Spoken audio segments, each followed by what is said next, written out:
So I did some more fiddling after stopping my recording, and I did get it to work very simply with to return the array position. With I just added a little bit of code to the same code where I get where I set the highlight. I just told it to return. I just set a variable of grid hex w and h, and make it return the get w and get h method in that grid position, and then I print it in the console very simply, like so. I didn't take them out.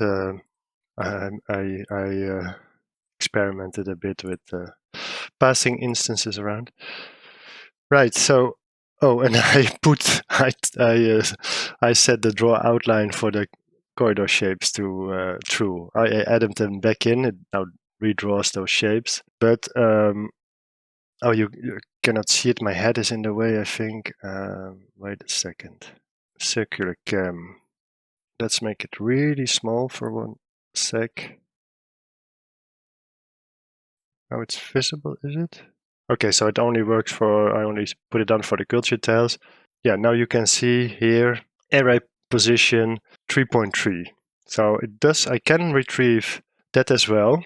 So that's fun. Let's put my, yeah, it will always be a problem that my head is in front of the console when I want to show console output. Well, I just have to think about that when the moment is there. It's not very often that is super interesting. So I think my head is big enough like that. But having said that, I thought about it, of course, and I think that I understand now why I couldn't get it to work and why ChatGPT was finally, in the end, explaining something to me or helping to analyze that my highlight didn't work because there was some synchronization thing going on, and now that was new for me.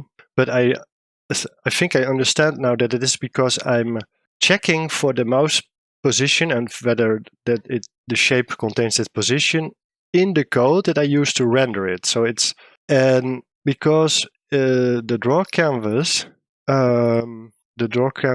method, or that's the JPanel method, the paintComponent that actually does the drawing, is set in a way in Java, because if I don't tell it otherwise, that every time there's a changement in what it renders, it refreshes the screen. That's what ChatGPT said at the moment. It said, yeah, it's set now that every time you move the mouse, the screen gets the rendering gets redone. It redraws the whole screen, or the whole thing that I tell it to render here. And it's doing that because I'm retrieving this.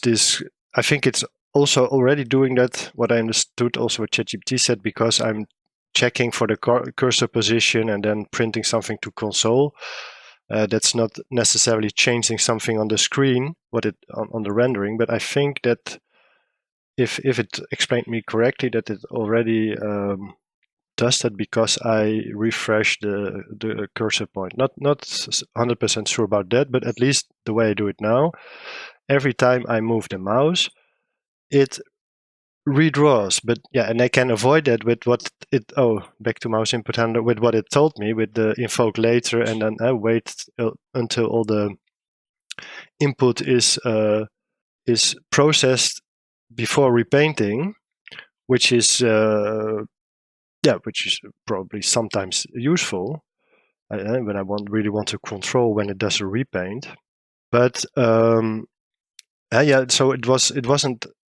it was repainting before it got the mouse input, because it's passed around that mouse event. Or I'm definitely explaining it like a total noob. But what it made me realize is that it has to do with this model view controller thing. I don't want to check. How did I write that down?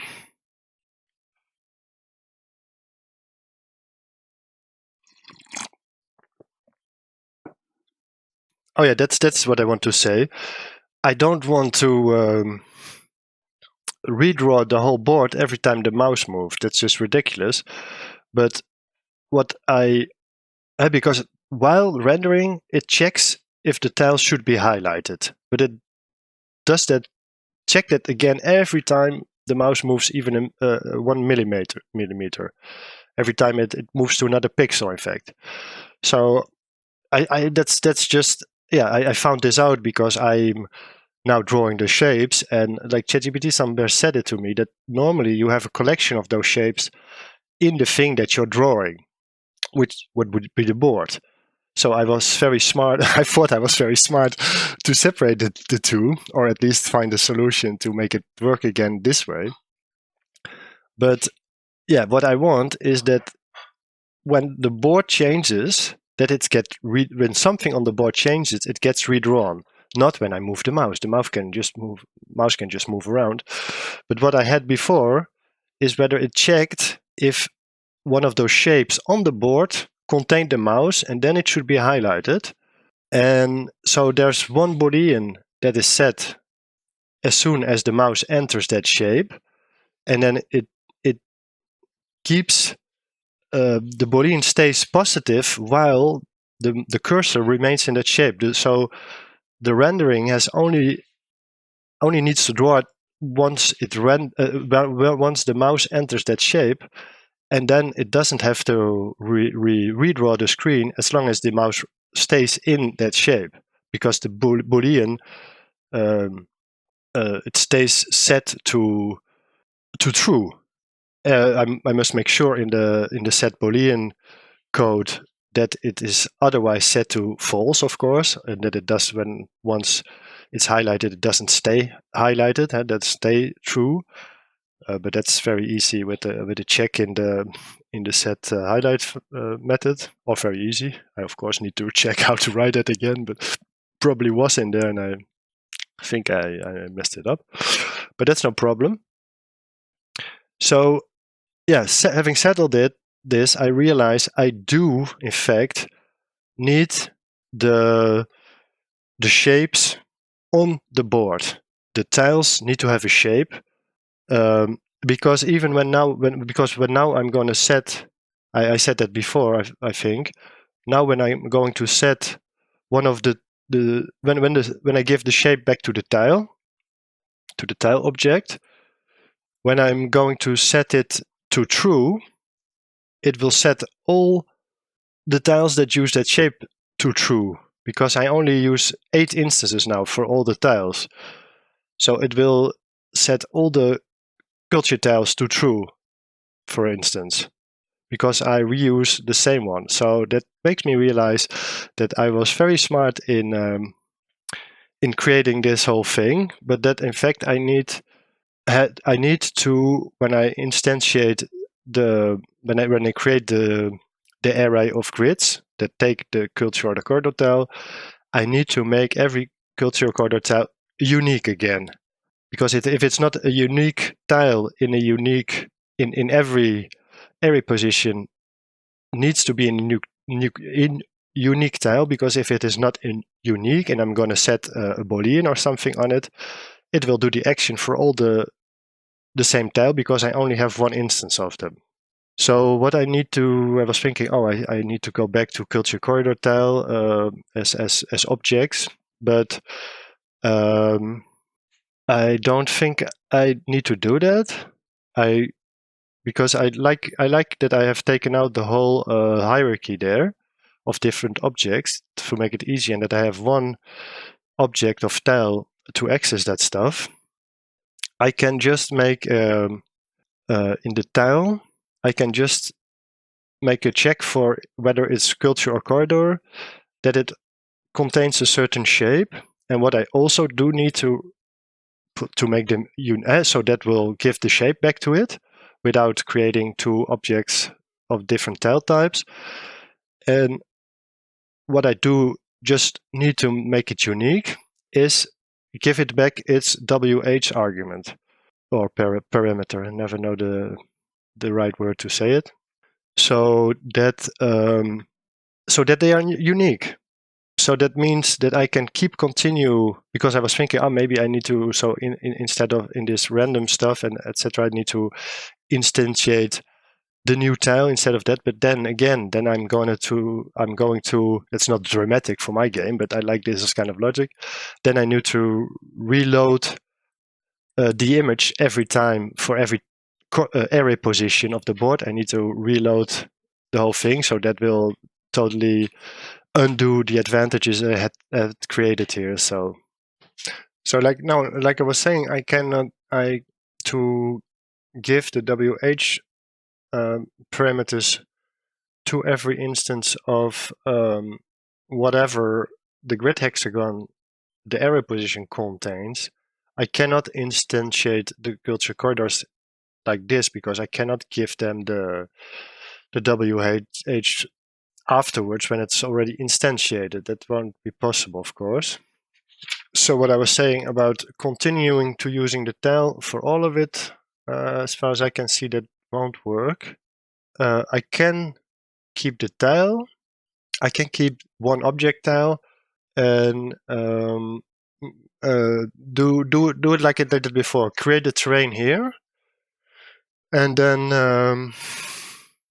have the tile class. In fact, the last the last condensation I did, I should undo that, and then the tile class creates one object of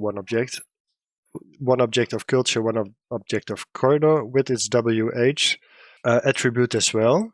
Yeah, which I could in some way pass down from, because it's already assigned to the grid hexagon, but I can just as well assign it to it when I'm iterating through the loop to fill the array. That I don't think that's any difference. So they'll just both have the same W and H. I will, by the way, I want to change them. Like I said somewhere, I really starting to dislike it, especially because it is sometimes, yeah, I find it confusing. I will try to do that right away, and not just one letter. I'm gonna rename W what? Oh, col. No, don't be stupid. Row preview. How do I can next? Oh, here it is. What is it? Next difference? Next change. Don't know what that is. Display the next element.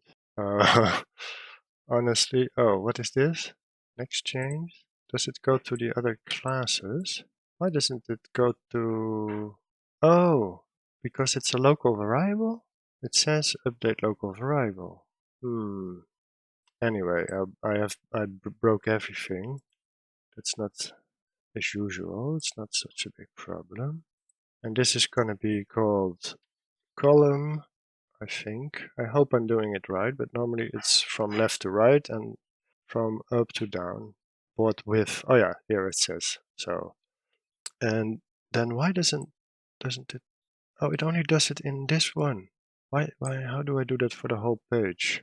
Board. Is it because inside a for loop like that, it's seen as a local variable? Yeah, that's like an inline, like other variables that you define inline. I don't have like a field or something that, right? It's called row or column, which is perfectly fine, but that means I need to do it 1,000,000 times. Is there other ways for that? Refactor, convert local variable to field, extract. Oof. Yeah, I don't, probably there's other ways to do that. I don't feel like finding that out now. So that means I have to do this in all my code. That's a bit of a chore. Refactor. Yeah, I really don't feel like, it is a little bit verbose to use this, but I already saw that in some places it can get a bit, oh, wait, this one is in inverse? What? Oh yeah, this one is in inverse for some reason. That's funny. So I renamed the wrong one because I wasn't paying attention. Refactor, rename, col. Oh, okay. I don't have to click there. It can. That's funny. Refactor, rename. I can just type it here. It changes the ones with it. Oh, that's funny. I kind of like Yeah, it's very geeky, but I kind of like how it. When I do this one, does this one have a variable field for it? No, that's just when I pass a parameter. I was saying I kind of like those geeky little. It's a geeky little pleasure to. No, I don't want to move it. I want to rename it. Row. Well, I run through my code a bit, probably forget half of them so that all my code is broken in the end. But anyway, need to change some method names as well to avoid confusion. And it's I think it's one thing I'm not solving with is like I'm seeing that it's after a local variable. Maybe that is exactly where I shouldn't rename it row column, because here you're just one is just creating a local variable inside the method. So maybe when I assign those to my tiles, then it should be like H becomes col and W becomes to, like I'm saying, to distinguish between a parameter and just a little thingy that's used internally to run through a loop. Maybe because what I'm doing isn't logical. Maybe I just here in board, I'm doing that for it's just an internal thing to tell it to iterate through the loop, and then I take those integers and I give them to the grid hexagon, which then it takes those, and then instead of using row column everywhere, I just the integer local integer I call row column, and then I tell it this row is H. I think I do that so that it's, yeah, I'm I'm messing all up, but wait a minute, no, it's the other way around. Don't mess it up. W and H, no. Wait a second. Yeah, because it takes or can I right away assign right away say that no, then I need a local variable to assign the W or H to the row or the column in here, I think. So like this. I think here it isn't. Here the standard way is pretty convenient. I'll change it back. Now I'm breaking everything. And then here it takes that one. And then this W is row. And this H is column. Like that. So then I assign. Why is it binding? Yeah, and then I can do this thing over the row and the column. Get row, integer. This, or is it the other way around? This row is W. Okay. Okay, so that's the way it works. This point row is equals, just needs to be the other way around. I'm confused with those kinds of things a lot of the time. Then in board, I need to change this back. Let's fiddle a bit so that I change the bed. And this might seem futile, and maybe it is futile, but I think this is actually interesting to see the difference. So then these transform them, like the way I see it now, this takes actually the row and column value, what is it called, field value, in this way, because yeah, like I said, the W and H are just often normally used as an internal quick variable, like when in a little method here, we declare a local variable hex is new part, hex. It's only used locally. Just yeah, I think it's funny. It's like I'm seeing that it's kind of like a same principle of a little class inside the method. I don't know if I explained that well, but I see all the kind of, yeah, how do we say it, recursiveness that we are doing in programming. You're just repeating the same kind of pattern all the time. Explaining it like a clown again. So here, when we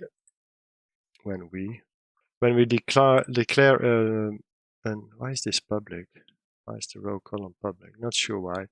When I declare an integer like here, then I call it row column.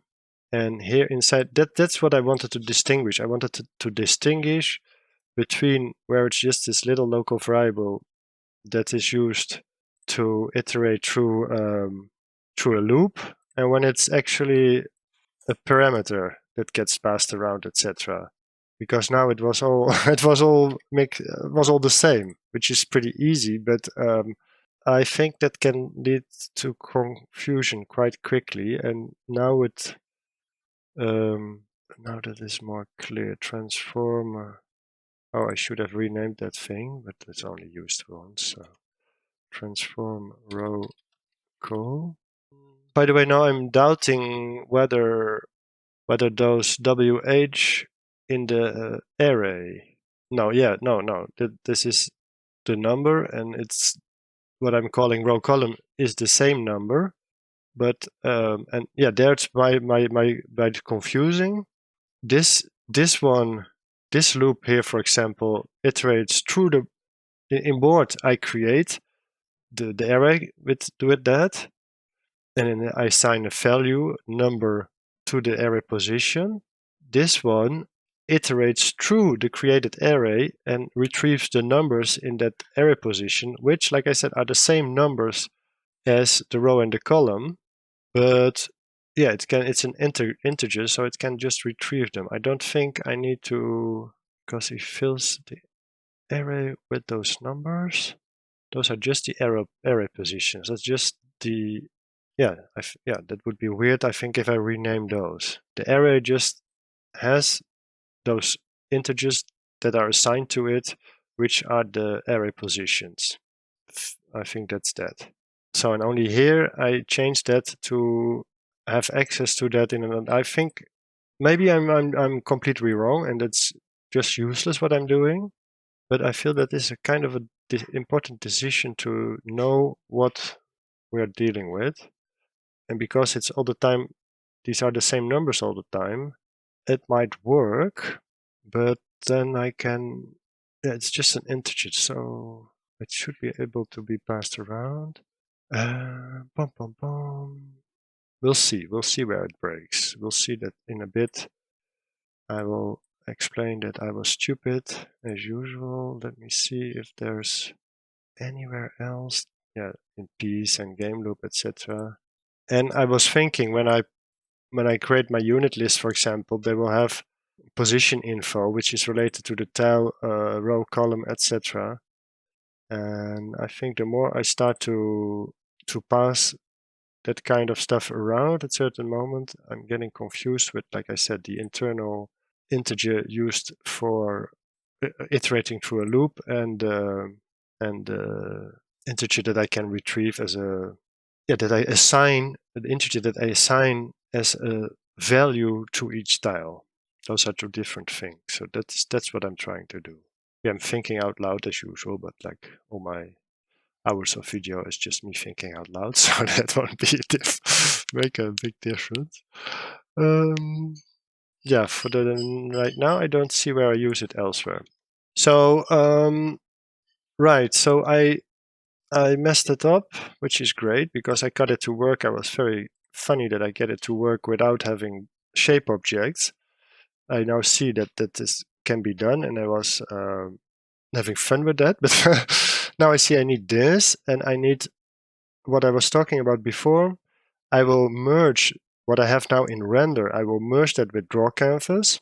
I will give DrawCanvas an instance of board and probably of the shape. No, the shape it can then get from the tile object again, but it needs maybe other shapes, so it will have access to shapes as well. Then I will give mouse access to a board instance as well, and to the DrawCanvas as well, because the mouse is in fact the controller in the model view controller. What I only have the mouse for the instant for now. That is actually part of the controller. Then the board is my model. That's my world. I want stuff to happen there, and I want with my controller, with my mouse, if I'm manipulating thing, I want to change wanted to change directly something on the board. Of course, I don't want to go through the render class to change something on the board. So with this highlight function, I was thinking, oh, but I can just visually check if the mouse is in there. But yeah, like I explained, that's not efficient with the rendering, and it's not logical.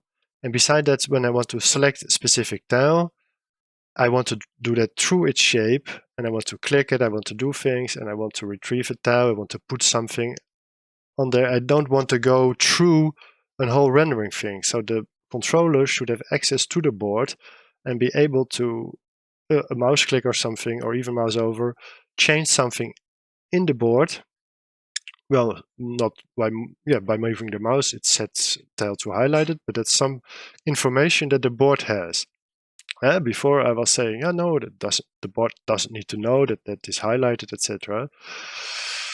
But that doesn't work when like I said, when I'm checking inside the rendering thing, while rendering, it's checking if the mouse is somewhere. That's just not logical.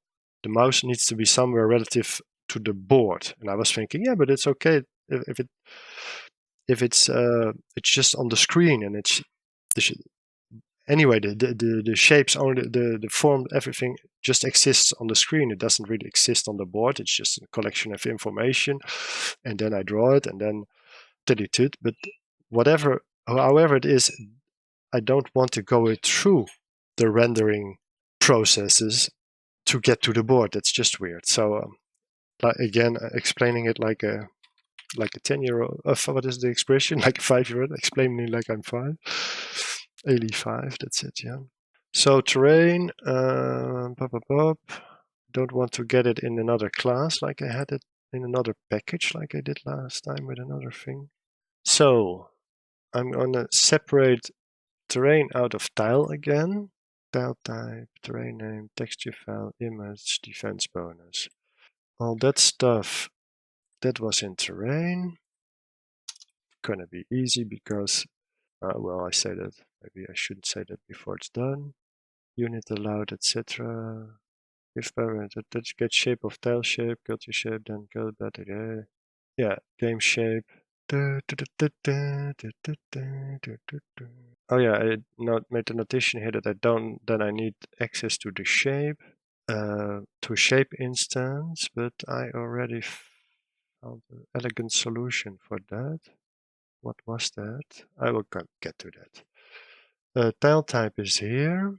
Terrain name, texture, and defense is terrain. Oh no, that's not. That's here. Take out the extra comma. Tile type is for that. Load image. Oh yeah, need to run load image when I instantiate the object. Not forget that. And is draw outline. That goes to the tile type. Set highlighted goes to the tile. This stays here. Get tile type, get terrain, load image, get image, defense bonus. This whole bunch goes back to terrain. So now, oh, I already took out the culture and the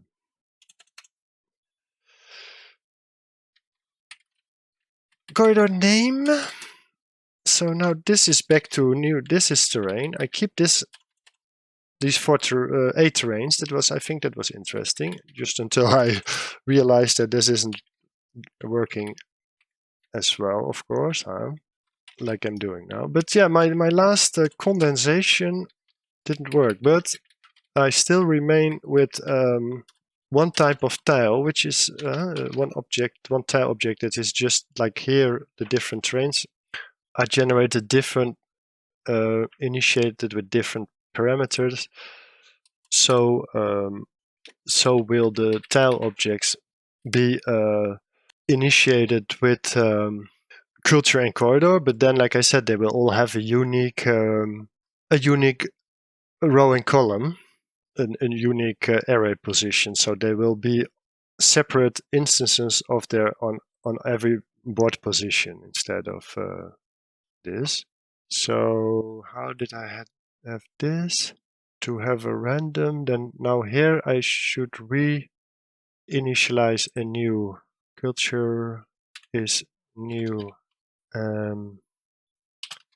tile something something desert, but that means that I need to allow the terrain back in. Terrain, and the local terrain of terrain, of course, which this up breaks again.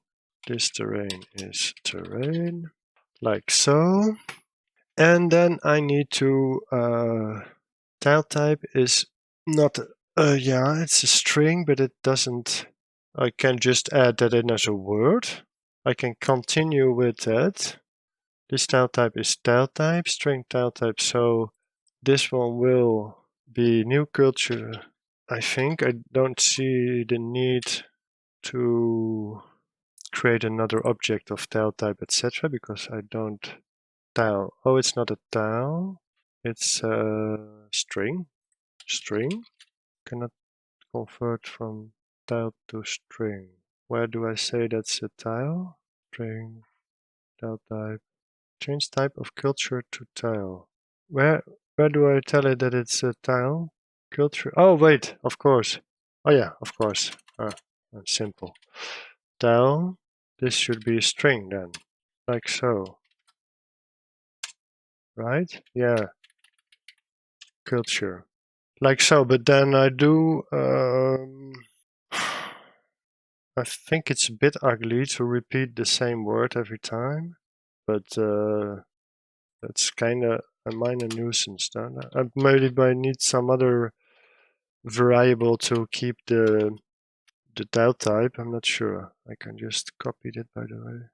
I'm not sure if this is because I can just check for a string, but it's a bit not done to make that a string, right? This is where then we can use enums, or maybe I'm just not seeing the thing that's evident. I can use an integer, but I can also just check for a string. Anyway, I need when I want to retrieve the info from the tile, I kind of do need a string to represent its info. So that's for now. I don't see a reason to not do it like that. Besides that, I kind of know that's kind of a no-no. It's not usual, at least. I mean, and why? Oh, missing just a. Don't know what it's called in English. Actually, the bracket without. It's just a bracket. Still pretty straightforward, but it's a bit of redundancy here, and we all know that redundancy is a big sin. New. Maybe the word tile would help to make it tell what I want. New. Let's take this whole thingy, copy it. How about that? And then just put one bracket there. Up. Then this one takes that stuff. Oh, I'm such a noob. I'm gonna do it. I can't do it right in one time, of course. I need int row and int column also. I was telling all that stuff and then I didn't do it. Int row col, like that. That is the most important one. What was it? This row, yeah, and then is oh yeah, there's no W and H here to worry about. This col is col, like so, and set highlighted. Yeah, set highlighted is going to be here again. So let's get a getter and a setter going. Public int get row. Let's get that in right away. Return row. That's it. Public int get Cool. Probably when I make a video of this, I should speed up stuff like that. But between all the editing, all the cutting out, all of the silence, everything, and zooming in a bit here and there, also doing speeding stuff up. Oh my god, it's so much work making those videos, but it's fun, and it's also fun to review what I'm doing, etc. By making those videos, I do that, of course. Let's move you up there. It's more logical. The getters and draw outline as well. You go to the graphic stuffies in the end. But yeah, if I want to really make nice, even nicer, not so my videos are that nice, but make nice videos. Oh, I don't use all that stuff. Take them out. That would be nice to speed up some things, etc., etc. But wow, I can do that when I have short videos. But when I have hours-long stuff, maybe I'll do that. We'll see. And I just have to add that to that. Just have to add the W up, right? Yeah, it does for every iteration. It creates a new one, and it fills the hexagon, but that is within the same iteration. So that will be the same integers as I used to initialize the array, as far as I can tell. So I just use them 2 times to give them to the tiles and to the grid hexagons. And then the grid hexagon gets those with them, so that I don't have to think of a way to give the WH, the row and the column, from the grid hexagon back to the tiles. Yeah, I don't like this redundancy here. I don't like it. Now I need to give, I thought I had found an elegant way to do that. So yeah, I think I just need, I don't see another intelligent way to, or I could give board access to shapes. I was thinking now I need to give tile access to the shapes. I think that would be more in the line of my logic now. I was thinking to add the shape now inside the tile again. But what I want is I want the other methods, like the render method, I want them to have access to the board where they can find the collection of tile objects and of shape objects and of stuff.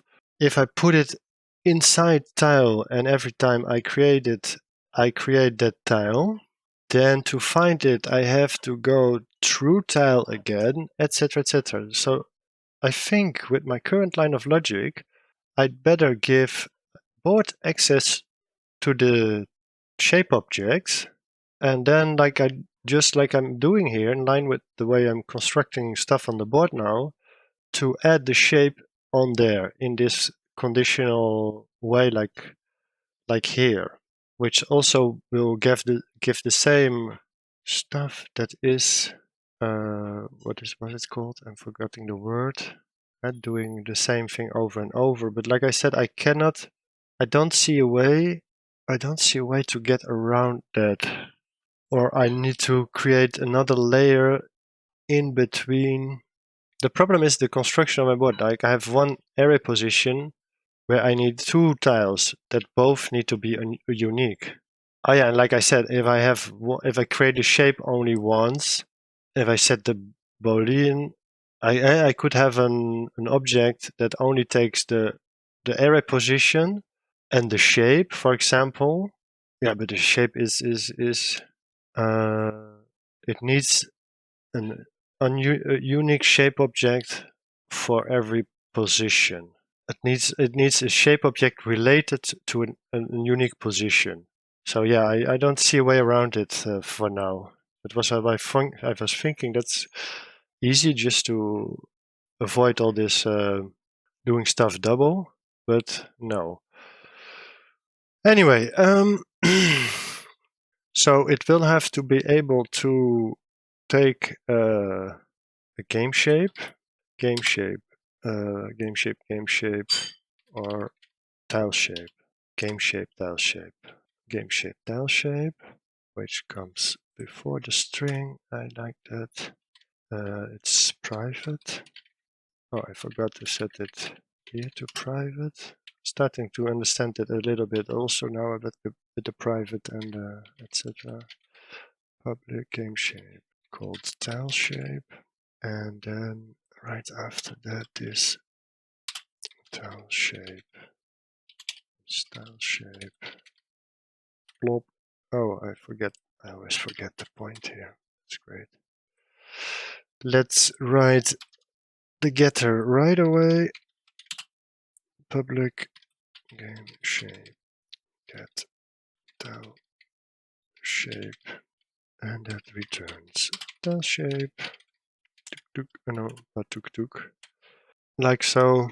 Then in board, yeah, this needs to have access to an instance of. Oh wait, I can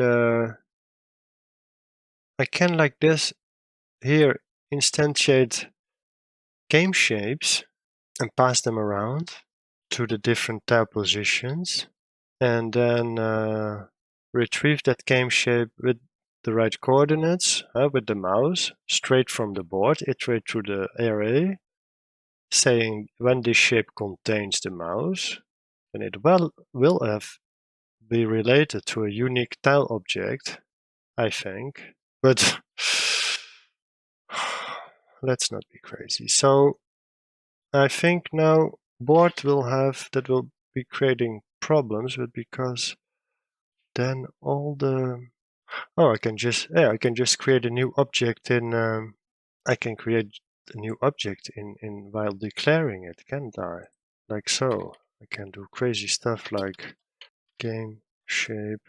I don't necessarily, yeah, but if I want to iterate like so through the whole thing, yeah, I can get access to its shape by later on.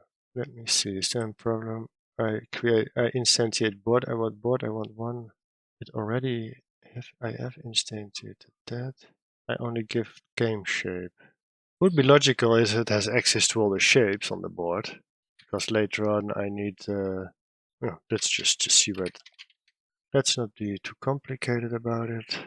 Why does? Oh yeah, because I don't have it here. Yeah, let's give that access to all the shapes. Let's be crazy. I don't see why not. Even in my new favorite book, in his examples, oh yeah, he doesn't work with the world.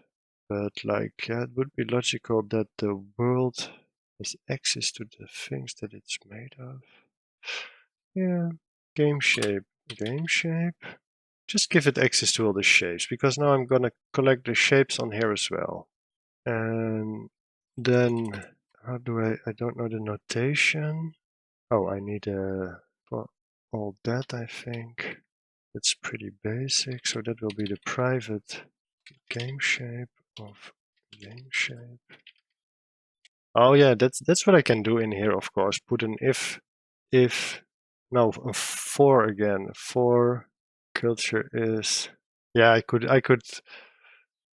do some smart thingies here in the loop so that for everything after the random selector, I could add the culture and the game shape. But that would be interesting to ask ChatGPT. I like to learn smart things like that. Like first tell it that culture is. I can create like a variable of terrain, and tell them here that in this case terrain is culture. No, terrain is desert, and then etc. etc.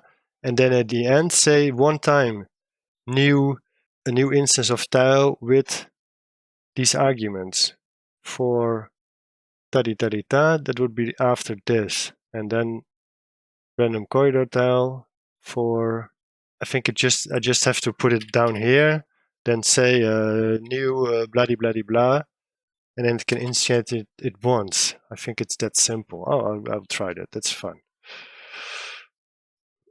Write it down before I forget. Instantiate new tile once. Nice colors. Instantiate once with terrain is blah de blah. So yeah, that's great. Anyway, I was creating the shapes. Game shape. Then let's put it above here. This game shape instance is game shape. So then I have one instance here of game shape. I don't think about game shape I have to worry too much that I'm passing around the right instances or stuff. I just have to make sure that when I initiate a new shape here for the tile, that it's actually contained on the tile, and that with my other thing is like in the render, that I don't create like I do now. Now I actually find the shape here in render and draw it. So when I do that, I will overwrite it, of course. I will not draw the shape that's present, but I will draw a new shape. Which is I love it that I know that how it works now, how that I can do it like that. So I could draw here any kind of shape I want, conditionally or unconditionally, with conditions based on the tiles or whatever. So this is very interesting for when I'm going to place units and stuff, that I know now globally how that all comes together. So that's great fun. Okay, I don't think I need to even do a conditional thing there. I have that shape now. I'm gonna create one private instance of terrain called terrain. Extra, I keep it on another line to have it visually. And then when blah de blah, terrain is desert. Like I had it actually. No, I had culture. Like so. And then I'm gonna say new tile WH. Is that a point? That's a point, I think. WH. Secondly comes the shape, which is game shape point culture shape, like so. I think that just works. String one time culture, and then with terrain. Take the terrain from there, like so. I think it should work like that, except that maybe shape. What didn't I do yet in shape? Tile shape. What is the error? Integer, shape, string, terrain. Integer, shape. Oh, shape. Pop. It's not a game shape, it's a shape. That's no problem. It has X. Oh! That was what I was. I don't know if I. That was the smart way. I think I thought I don't need for necessarily. I don't need game shape access to game shape here, because I can just. I only have to import the shape class, and I don't need to access the whole. I don't even need access to my game shape, in fact, because I just want to for the drawing functions, etc. I only need a shape, a general shape. I don't need an instance of game shape to. It doesn't change. I think that I need to have access here. Do I? Yes, because I need to return. I need to be able to find the method culture shape. So, but yeah, I think that's perfectly fine. That's logical that the board has access to the shapes that it needs to construct its beautiful thingies. So like this. I only do it once here, up. I love it. Sometimes it's so much more simple than I think. So this is gone. All my repeating stuff is gone. Why are they complaining? Because I didn't change it to terrain. Red lines, like a flag on an angry bull. Why do I have red lines? I don't want red lines. Go away. Like so. Same here. Let's do that while I have it on my clipboard, so to say. Bloop. Do the beautiful new oh, I'm loving it. I admit I love this kind of stuff. That makes me happy. It must be weird. Game shape instance. Oh, and now because I didn't write all the letters, give me the corridor shape this time, if you will be so kind. Then I had a little string for good measure. Why not? Why not have a string? And then we put in the terrain, like so. Oh, it's beautiful. It's beautiful. It's so beautiful. Go away with all that stuff. Up. I don't like it. Redundancy, that's the word I was looking for. Oh, damn it. My fat fingers. Oh, they're not that fat. And why is it N mountain? Up. It's not N mountain. Yep. Go away. Oh, it's a work of art. I love it. I'm proud of myself for this thing. So, now I probably did something that doesn't work yet, but yeah, train, pom pom pom. I assign it there. I hope that it works. I might have done something stupid, but I will see that. Ah, it's great. Up, new tab, path. Just one line of code with that.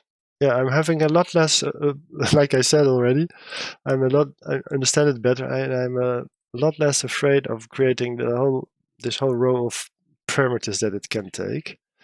I now get the use of it. So this one, so in tile, it can return a shape. And also when I access an instance of board, it can return the shapes as well. So now let's go to the render. No, let's not go to the render. Let's do everything in the same time and break as much as possible again. Update label, yeah, I don't really care. Let's go to the DrawCanvas and throw the whole render board stuff in there, because I'm gonna, no, not the whole stuff, just the method for now. Copy instead of cut, just below the, yeah, of course everything is broken, because I really want a render class that renders. So I can, yeah, I will just copy all the fields as well for now. I'll see soon enough which ones I don't need. I will make a little note. All variables from render board class. So until here. Let's do it a bit orderly fashion as much as possible.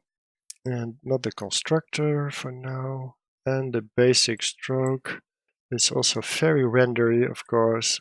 Little cute method. It can go before the paint component. Oh, normally maybe the draw tiles also. I don't think the order of things in this way makes a difference. Don't think so. So, and I want to give, I think I wrote it down, I'm not sure. Yeah, game shape. I want DrawCanvas to have access to the game shapes, I think. New mouse handler, this already is there. Yeah, I want the mouse input handler. I want to have it. Oh, I don't. Oh no, I don't do that in main. Huh? No, it's not undefined. Confusing me. I do initialize the user interface. I don't initialize the mouse input handler. I think I do want to initialize the mouse input handler also once. I got in my discussions with ChatGPT, I thought it wasn't important, but apparently it is. And I'm instantiating it here, which is going to be problematic if wait a minute, render has access to board and game shape. Now this DrawCanvas will have access to board and game shape. game shape. Instead of access to render, it will have direct access to that. When I instantiate the mouse input lister here, I can just do that in main, but I can pass mouse input handler has the canvas, and I want it to have access to the board. So let me see if I'm not sure why there was why there is a reason that I need to. I hate when this happens. If there's a specific reason to instantiate the mouse input handler here, and not elsewhere. There was something with the order of if I instantiate the mouse input handler before the DrawCanvas, there was a problem. So this might be a nice way of doing this. So let me see, board. I can then take those things from the constructor and throw them inside of this constructor. The render board, of course, can go out then. And then it instantiates the mouse handler with an instance of itself, of DrawCanvas, and with board, like so. Voila! So mouse input handler now has the instance of board. That is the same instance, which is important, the same instance that DrawCanvas gets. And that is, I should give it here instead of render board. Render board doesn't exist anymore. It gets board and game shape, like so. And render board goes away. It's dead now. Good. Good, good, good. That's very nice. So I do need those instances. They're good. I need instances to get those instances of board and game shape? I think I do. To use them elsewhere. Basic stroke. Let's put them right between right and here. I might want them to access them from somewhere else on a later point. Not sure, but board get board. So like so, return board, and the same for game shape. Well, yeah. Normally from game shape, I only use it with methods. It's not really an object. It's more of like a factory class. But sometimes just need to make sure that I don't use these getters to access something, like access a shape from the board, a shape that I want to access that is on the board, and accessing the shape directly from the game shape instance instead of from the board, for example. Should watch out with that. Should mix them up. So this whole shebang, which means I need to fix, of course, the whole drawTiles method. So we're going to iterate through the board, which I have here now. Then again, then it is going to be like it was before. I do want transform, yes. That I want from game shapes, that's correct. But here, culture, if get culture tile not is no culture tile. What is culture tile? Tile, oh, that still works? No. What tile, get culture tile. No, that doesn't exist anymore. DrawCanvas now, not render board. Get culture tile on. Oh wait, that's in the grid hexagon. Let me check that out. Tile culture. Yeah, okay, that hasn't changed. I think it gets that instance of tile, right? Right, it gets the grid hexagon, then it gets culture tile, right? And then it gets shape. No, tile shape, I called it. Get tile shape, right? Oh no, wait. No, I don't. I'm going ahead. I just need the culture tile to assign it to culture tile. It checks for is draw outline. Oh yeah, the is highlighted. Where's the set highlight function? Did I throw it away? Do I have it somewhere yet? Or I think I deleted it. Or is it in mouse input? I think I deleted it some point. Oh no, I just reduced to this public void set highlighted. This draw outline. I just have to reintroduce. Now that's private, I guess. The set is. Yeah, that's just a variable here. Oh, it's still there. Public boolean. No, that's not public. That's private. The private boolean is highlighted, and then the public set highlighted, right? And I need a getter for that as well. Public. It's a void, I guess. No, it's a boolean. Boolean get I decided, yeah, use a capital there, right? Write it. I think I need a getter for that. Return is highlighted, like so. And draw canvas, back to the draw canvas. So here I get things is draw outline. I was just seeing that here. Return true, that's something I set manually for now. There's no mouse input handler.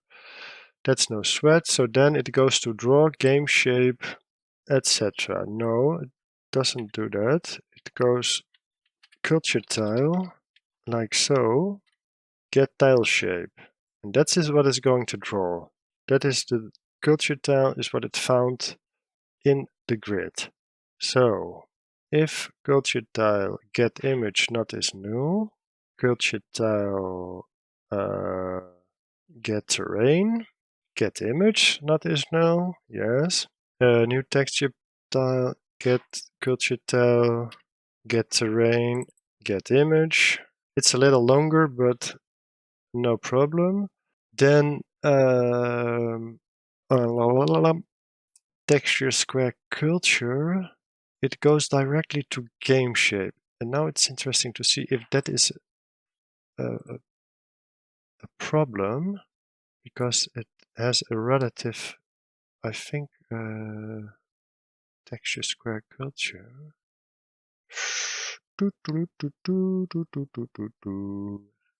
I don't think that really matters. I'm not sure. That is interesting to test, because that doesn't matter. It's just using that's for the image, and because I said here that to transform the whole shebang, I don't think it matters which array position it has.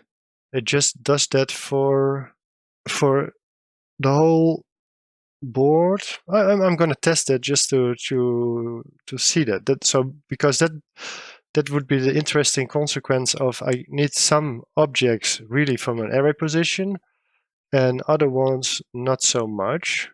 The get image needs to be from that specific terrain.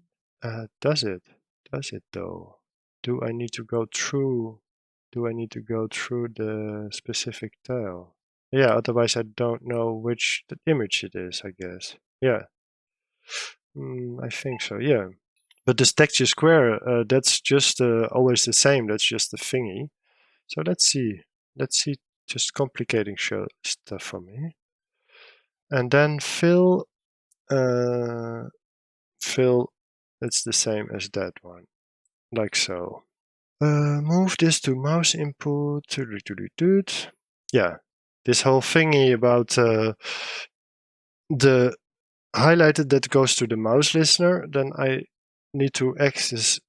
There I can access the board now.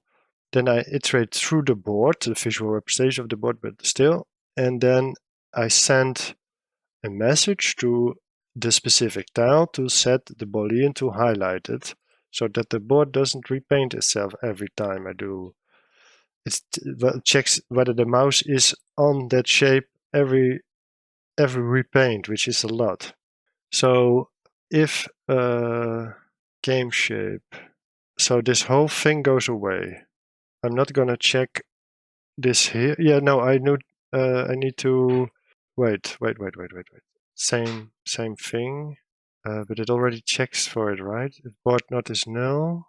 Yeah, no, it does not need the whole shebang, by the way. I'm gonna save. Oh, I'm gonna save this old line for now. This is just an if statement about the culture tile. Oh, writing like a Mongol. If, what do I say? If, no, not is, that doesn't work like that. If, oh yeah, no, that's not the work. Oh no, I don't need a getter for the, highlighted. I don't know. It just checks the Boolean, I think, right? No, oh, I forgot how that works. Does it, yeah, do I public? No, wait, I'm being stupid. Get highlighted. Oh, I called it. I'm not sure that works. Anyway, I don't have to delete it if it doesn't work. It's just culture. How does it? How was it before? I don't remember. Do I have an old stuff in there, by the way? How was it? Culture tile. Oh, it was very simple. It's like the other. It just needs to check for true. Yeah, so it should be an is. Is. Oh, I'm having I'm blanking here. Ah, damn it. Notation. No, just ask ChatGPT right away. Those are things I want to add a check. Oh, just asking ChatGPT what it does, how it is written. I cannot, for the life of me, get the notation again. Oh, that's all kinds of stuff in there.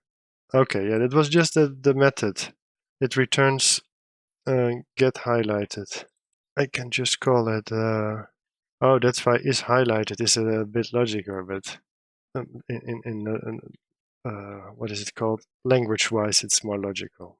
And then fill this like so. Same goes for this. I was doing a funny little thing, but it's of course not. This is a mouse thing as well, so it's not a good idea to return this inside the render when it's rendering. That's just stupid. So that can go to a mouse into the mouse handler thingy. So now do the same for the corridor tile. So let's just copy corridor tile V, and that's not corridor shape. That is get, what is that called? Forget it again. Tile shape, like so. I'm missing a C, and then okay, yeah. Then I need to add the corridor shapes, the corridor zone shapes back in as well.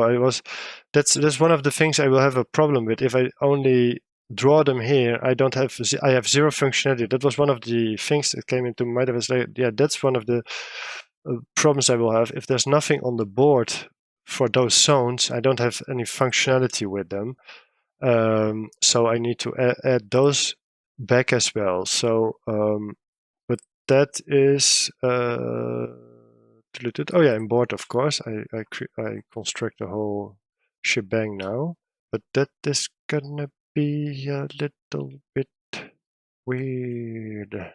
I think I need to do that on the tile, but then again, no. I need to find a way to. Oh yeah, of course. But I need to before. Let me see. I have new tile. Terrain is this and that. Random pop. Culture.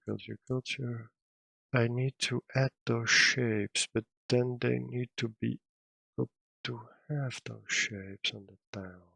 Now I create one instance. No, I think I need that in here, which means, yeah, I need it in here. If, oh, now at least I learned things, because now I know I can do this if thing, how it, if tile type equals corridor. I think I need to put things around it. Yes, new shape. Okay, then I does need access to then this does need access to the game shapes to find those shapes. I might, yeah, because I don't, it's not a problem, of course, to just, oh, where was it? In tile, just to give it access to the game shapes. But I kind of feel like it should be better. How can I add those shapes to, do I want to add them to the tile, or do I can add them to the array? Okay, I'm gonna need a break anyway. It's dinner time, so think about that and see if I come up with a smart solution in the meantime. Yeah, so I've been thinking about it, and I don't see a way to initialize those shapes on the board because I cannot put more than one type of object in the board array. So it has to be contained in that object.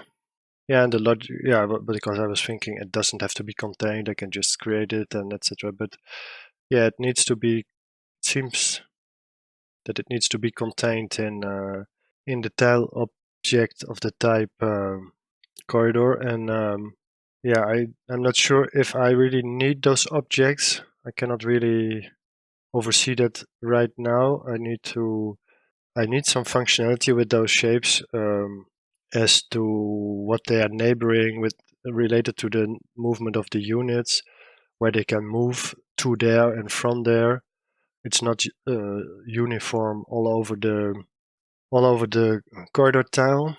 I might be able to solve that with some position logic, like I had something like that before.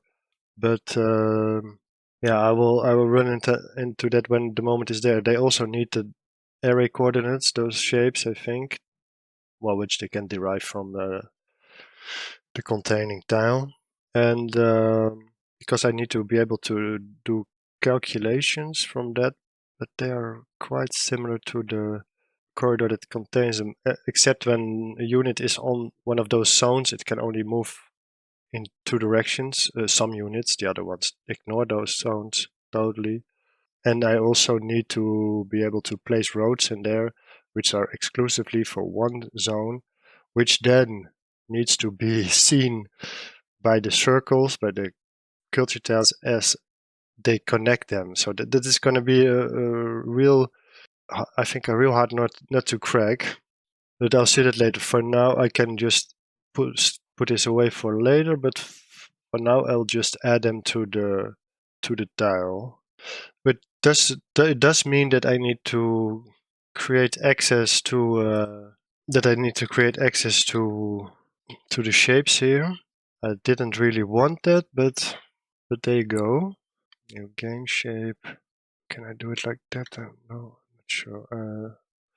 I'm having a brain fart again. Where did I see them? Oh yeah, they're here. South, west, east.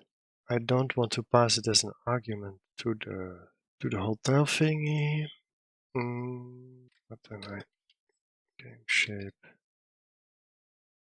Point. I think I need it like do it like this. I need to return west, east. Copy this. Okay, and then this is the instance of that. Why am I bugging? Oh, just like that. Yeah. I was having a bug again. I have very much trouble with the notation every time. So adding that, like so. Then it's complaining that they are not used. Oh yeah, I don't need an instance of game shape at all. I was just telling nonsense because I need to create a new instance of that shape here. If tile type is corridor, tile type is a string, so that returns with a capital. Yeah, that's a capital. Oh, so I don't have to do other conditions, I think, it's just that. Okay, so that was a little aside. Okay, that was because I was in DrawCanvas, I got that. Okay, so I do need getters for them. I just need getters for them. Get terrain, get tile shape, public shape, just a shape, so that I can do all those nice operations on there. Get corridors on south, and that will return the value of corridor zone south, I think. Okay. That would be logical. Copy that thing 3 times with a bit of redundancy again, but there I can live with that for now. Probably think of something smarter whenever I'm working with this, really working with this. So then in DrawCanvas I just need to add the get, and the shape is undefined for the type. Oh no, I don't need that one anymore. Do get tile shape, yeah, right. I need to replace it. That's all. No, not a comma. The west one. Throw out the rest, and the east one. Up like that. And then I made a mess of it. That's beautiful, like so. And then for the corridor, get image, get terrain, get image. Oh, there's some error in my code here. Oh yeah, I do miss one. What is it called? Bracket accolades. Need to look that up. Read it right. Paint. Same. Of course it's the same. Get terrain, get image if that one is not null. And the texture again, testing that if that is gonna work. And then not game shape, etc., but corridor tile shape. It's gonna fill that. And then here's the highlight again. If tile get highlighted. Yeah, linguistically it would be more logical to call that is highlighted, but let's keep the getter and setter. Oh, I do miss a thingy there as well.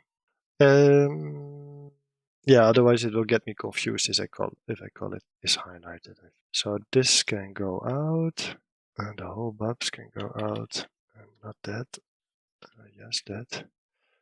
If corridor.tile is, where's the I? Is, oh no, of course, I don't know. Get highlighted. Game shape still, that's not good.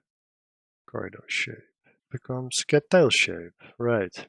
Update label. That was the stuff that I couldn't get to work. Might be for the same reason why my I think that was because of the mouse listener that I didn't have on the label. Apparently I need to add that everywhere when I don't use inline thingies. That was another thing, by the way. I'm gonna create a super small little class for the JLabel so that the stuff for that is out of here.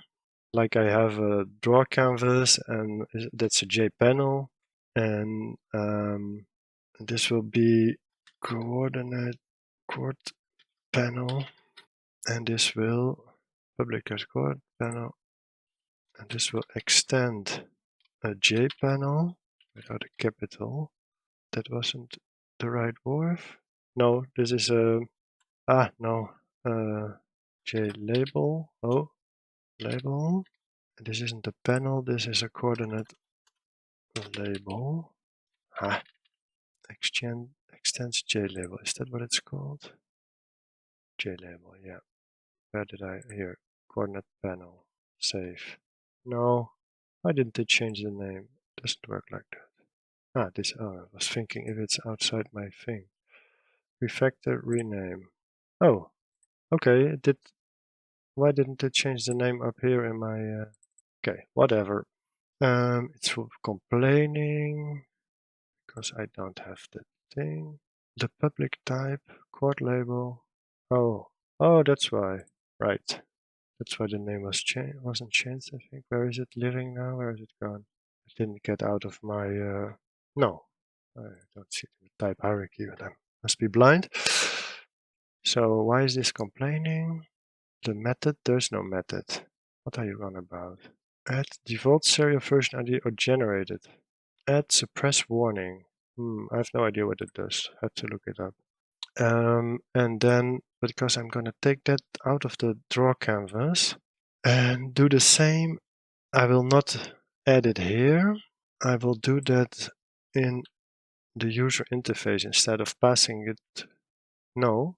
I know I need a label. Wait, I need a label on the DrawCanvas, so it will become here. But this will go in the constructor. I need to wiggle around with it, of course. This will be applied to this. And yeah, and the mouse input handler will just have access to that as well. The mouse input handler will have access to many things. This whole update label thing goes out here. Oh no, this is a mouse thing that will be in the X. That will be in the mouse input handler. I will have many. Let me see. This has access to the mouse input handler because I instantiated here with an instance of that. In the label, I cannot do that. So maybe it's not smart to do that in another class, because then I cannot pass it to that, and I need to give. No, this was before I rejoined all the classes together, or all the classes, because before I did this thing. If I'm now going to separate that again, I have, like I said, I need to give mouse input handler. I need to add a mouse input handler to this panel, and that will be more headache than it just doing it in a DrawCanvas with. And yeah. No.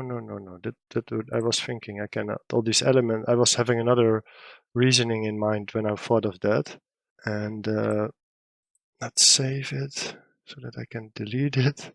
And I don't think that still counts. Go away. Where is it? I don't see it in my back hierarchy. There it is. Delete. Yes, it goes away. No, I will just keep that in DrawCanvas for now. By the way, yeah, no, and this has access to the mouse listener, so the method, my logic was, where I made it disappear. That's amazing. Oh my god, I'm stupid. No. Oh, damn it. Board. Where was it? And DrawCanvas. There it is. I cut it and then I didn't. Up there are those. Yes. My logic was that things that need the mouse handler input, that they go into the mouse class, and I don't want to do the same. Yeah, and the mouse input handler has access to DrawCanvas, so I think that still goes to the mouse input handler. Those kinds of methods. No. Yeah, I'm being shit. Update label is in there. No. I keep it here. Okay. I don't know what I want. No problem. Let me see. Main is good. Let me try to run it and see where it breaks, because I have missed loads of things, I guess. Terrain. It starts here. Line 26. What is wrong? Public class terrain. Main. Something to do with main. Game shape is new game shape. In main 22. What's going on in main 22? New main. Main 7. No. What has an instance of game shape? Do I need it still? Yes, because I get that so that I can get the shapes there. No class dev found error.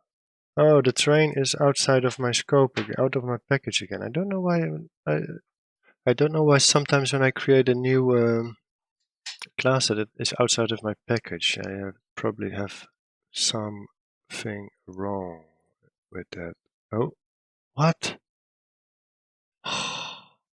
Restore. Oh, I think here it was working set, was it? No. Oh, where was it? It was super easy. Oh, here, move. Move to default package. Okay, why was it there? No idea. Okay, next error is in the get terrain name in print board. Oh yeah, of course I left some errors in there. So tell da da da da. That's still me. Culture terrain name. Oh, culture tile not is no. Culture tile get terrain. Get terrain name. Just need to add one step again. Great. Let's try to run it again. Yeah, save it. Next error that I missed. It creates an empty board. That's beautiful. Empty, empty, empty, empty. Syntax error on token. Delete this token. In DrawCanvas, I messed up something with the brackets. Oh yeah, I saw one inline. Oh, here. For some reason, I think there's one too many. Let's check. Yeah, for some reason there's one too many. That's what you get for shit indentation. It does give my screen coordinates. Wait, I need to, no. PaintComponent in DrawCanvas, 94, there's null. Render board, oh yeah, I didn't take this out.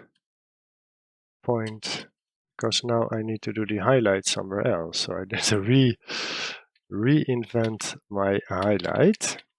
Render board. No, that's not in render board. That's here. That's also pretty cool when it. So yeah, I forget some little thingies, or not so little because my stuff is empty. So something big that I forget. Draw canvas, no pointer in 131. If board grid, oh, all the references are broken. No. Oh, I can take out this one. Point cursor point mouse handler. Get cursor point, that can go away here as well. Hope it wasn't because of that it was erroring. There's something else going on. No, that solved a null pointer exception. Cursor point in 93, I let it in. Oh, here, system print out, go away. All that stuff that needs to, I'm not deleting it yet. I need made examples. Something else is going on. Okay, now it's back to 131 where it says null, but it says if not is null, so that shouldn't be a problem. Get corridor tile, is that a problem? Shouldn't be. And then it gets paint component. It's an error there. The order, does it matter, does it? I don't think so, no. Let's fix indentation for this. I probably made some typo or something with changing all that stuff. Didn't fix the indentation. Why? Here's something weird, isn't here? No. If board grid not is null. This should be the same level as that. Yeah. Okay, I'm taking out this block just as a test. If, and then probably it will throw an exception on line 105. It doesn't, but it doesn't draw anything either. So my board is empty. Okay, I need to think. Oh, I fixed this in grid hexagon, but not in the tile. Maybe that's the problem, but it should say that isn't applicable for that. This, what was it? The order. This row is W, this column is H. Not sure if that is a problem because in DrawCanvas I don't use it. In board maybe in board it cannot do it right. Not sure. I'm not loading anything. So what if my thing that I thought was smart for maybe this shouldn't be outside of that for bracket. Is that what I did wrong? Which is very much possible that I did that wrong. because I know nothing about notations, because it needs to be in the for loop, otherwise, no. Wait, this is the for loop? Oh, it goes all the way down there, of course, no.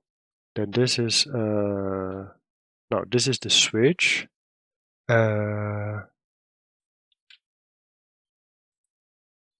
V, else, oh wait, maybe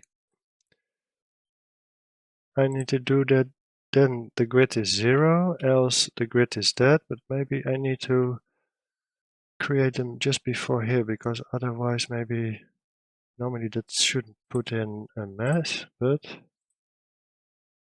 no, that's not it either, is it? Or maybe that makes a mess of it. Let's put them, that would be logical to just do it here. No, that thing, I think I keep them here, because here I tell them for a certain what was it? Oh yeah, the lower left corner, it's noted here that I don't want a grid hexagon, I don't want to create it. And else it creates the grid, I can just tell it to do that before that, I guess. I guess that's okay. Okay, let's fiddle around. Okay, so logical, that's great that you have the console. Logical, it prints everything empty, which is the print board is called right in the board. So what I'm doing is I'm initializing empty stuff. So I obviously made an error somewhere. Oh, of course. I forgot to assign a value to culture tile and corridor tile, because a grid hexagon here, I'm pointing at the screen like you can see that. The grid hexagon takes culture tile and corridor tile, which are of the type tile, but because I changed all my random stuff, they are not there anymore, but in the randomness. But did I call them corridor? Corridor culture, yeah. I don't assign a value to them, of course. Smart ass. Oh, and now it doesn't get transformed, but it is filled, so that works. Now the problem is on the next level, which is great.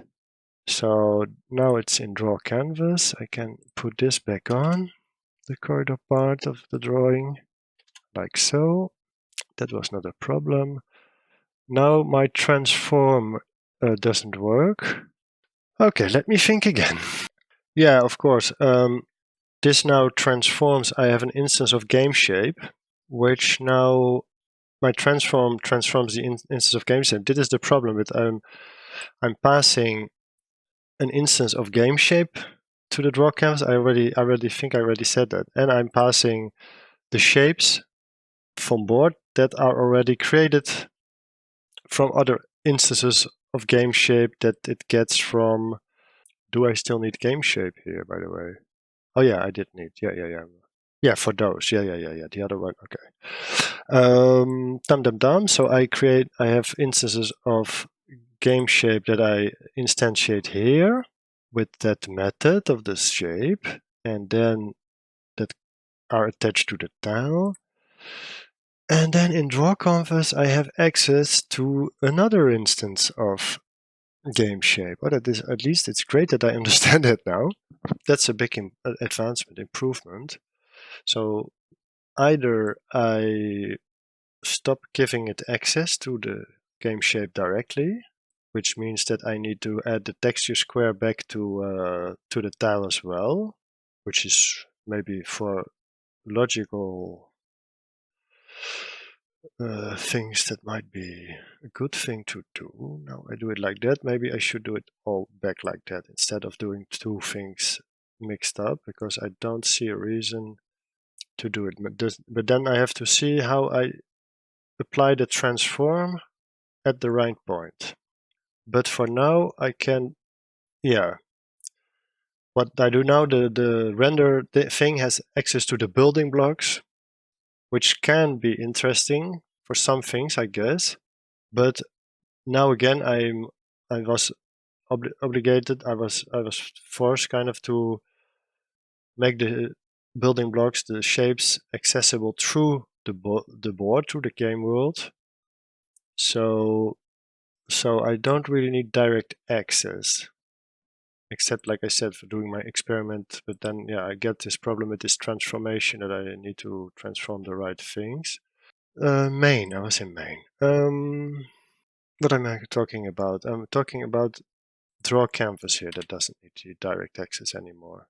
Whenever it changes, I think I'll see about it done. Or does it? Because the mouse listener needs to be able to get to them. The mouse listener, there was something with that it needs access to the shapes, the mouse listener, but I don't need more than the generalized shape class for that, because it only returns shapes and shapes and shapes. I only need mouse listeners on the standard Java library shape thingies. I don't need specific things. So, and those shapes I can just get from the board. It returns all kinds of shapes. So yeah, for now it goes away again, which reduces a bit of complexity. Game shape. Don't forget to tag that out. Render board. Okay, that can go away totally because it doesn't exist anymore. Where is it, by the way? I can just throw it in the bin. No, not yet. Keep it around for all time's sake for now. So game shape goes to board, and board goes to DrawCanvas, user interface. Canvas goes to user interface. Beautiful. So now I even forgot what the problem was. Oh yeah, the transformation. I think then I need to apply the transform. Oh yeah, but I'm so stupid. How do I get access to the transform method if I don't have an instance of game shape? I could set a getter on the board, or I could put a transform in there. But that would be weird, wouldn't it? I could set a transform on the board, but I feel like that is really no, because when I set it on the board, that will be the same. I instantiated a game shape. Oh my god. I'm gonna reverse it. I realized the thing. I was of course thinking with a transform, does it need in the shapes, etc. When I move it in the DrawCanvas, it doesn't have access, except when I give it access to the game shapes. It needs access to X origin, site, etc. And then I was thinking, but does this belong in these shapes? It kind of does, because I need them there. I think this kind of mirrors its own little class, or this is like yeah, I'm here running into things like how with interfaces and abstract classes that I did have, because those measurements here, they are pixel related, and they're not necessarily related to the shapes that I create. Yeah, they're related. I need those measurements, but I should in some way abstract that away, like I tried to do here with the lower left, lower right, lower thingies. There's things about this class. This is one of my first things that I just used to try and start drawing things on the screen. Even for then, the few months I spent on it then, I had very little knowledge. Like it's really my very first steps. So, but like it says here, these measurements are related to the drawing canvas and to each other. It's specifically DrawCanvas stuff because it's related to the screen. And this is kind of where it messes with my brain a bit. And then most of it is some manipulations on shapes. But basically what this does is it, like here, I in fact, I do most of all these shapes with the 6 hexagon points, and I defined some other ones. Try to define some things with those points, and then those shapes I transform with a formula that represents the certain measurements of those hexagons, so that everything is repeated for every array position. In that sense, it might even be logical, because it's talking about array positions, logical to have that close to the board, but no. No, that's specifically something that Render should do. But these are, for now, unless I start to change them dynamically, which when you start a game with different sizes. Oh yeah, no, but I'm talking nonsense. But for instance, the sizes, they should be transformed when you zoom in or out, for example, when that would be possible. So all these measurements get transformed with a certain factor. So what would be a logical place for it to live then? I can see now it would be logical to have it independent of that. Then with that, I can try to define these points in a way that works, instead of I couldn't get them to work, these simplified vertex name for vertices. And then this shape class will just use that measurement class to create those shapes. And whenever, like I said, these measurements change, then the relative positions of those points should change. It should be able to be dynamic, and even, like I said, even the basic thing, like, no, they're not final, etc. things. They are just beginning, except the X origin, Y origin. That is where you start drawing. The rest should be dynamic, in fact. It's the, what is it called? The relation between those measurements, which defines the shapes, the math. Yeah, that should all be flexible at one point anyway. So let's write something down. Yeah, so that's something I need to think about a bit still.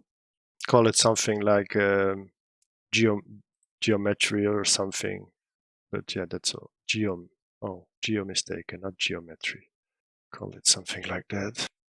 So yeah, something which keeps the logic of those shapes and takes that away from all this, and then that that gets transformed. By the way, yeah, when I do use simplified names, applying this, then I should apply this transformation to the definition of the simplified points instead of applying it to the shape methods here.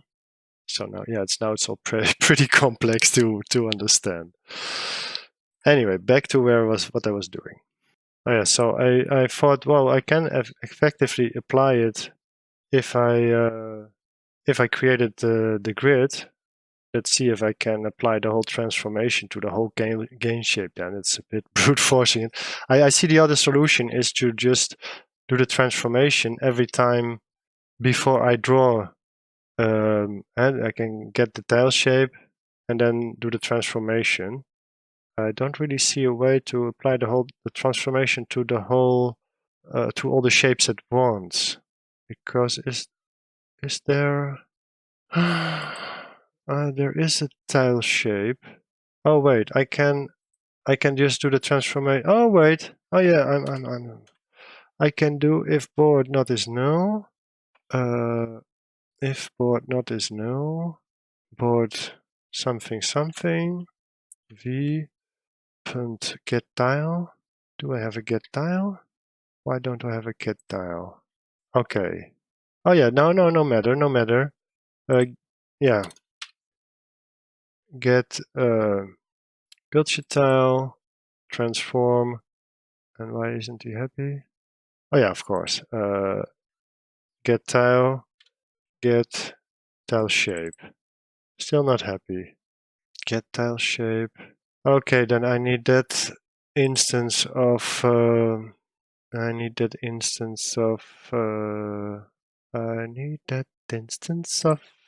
game shape. And that is how do I get the instance of game shape? Tile shape, tile shape. Get tile shape is a shape. It's not the game shape.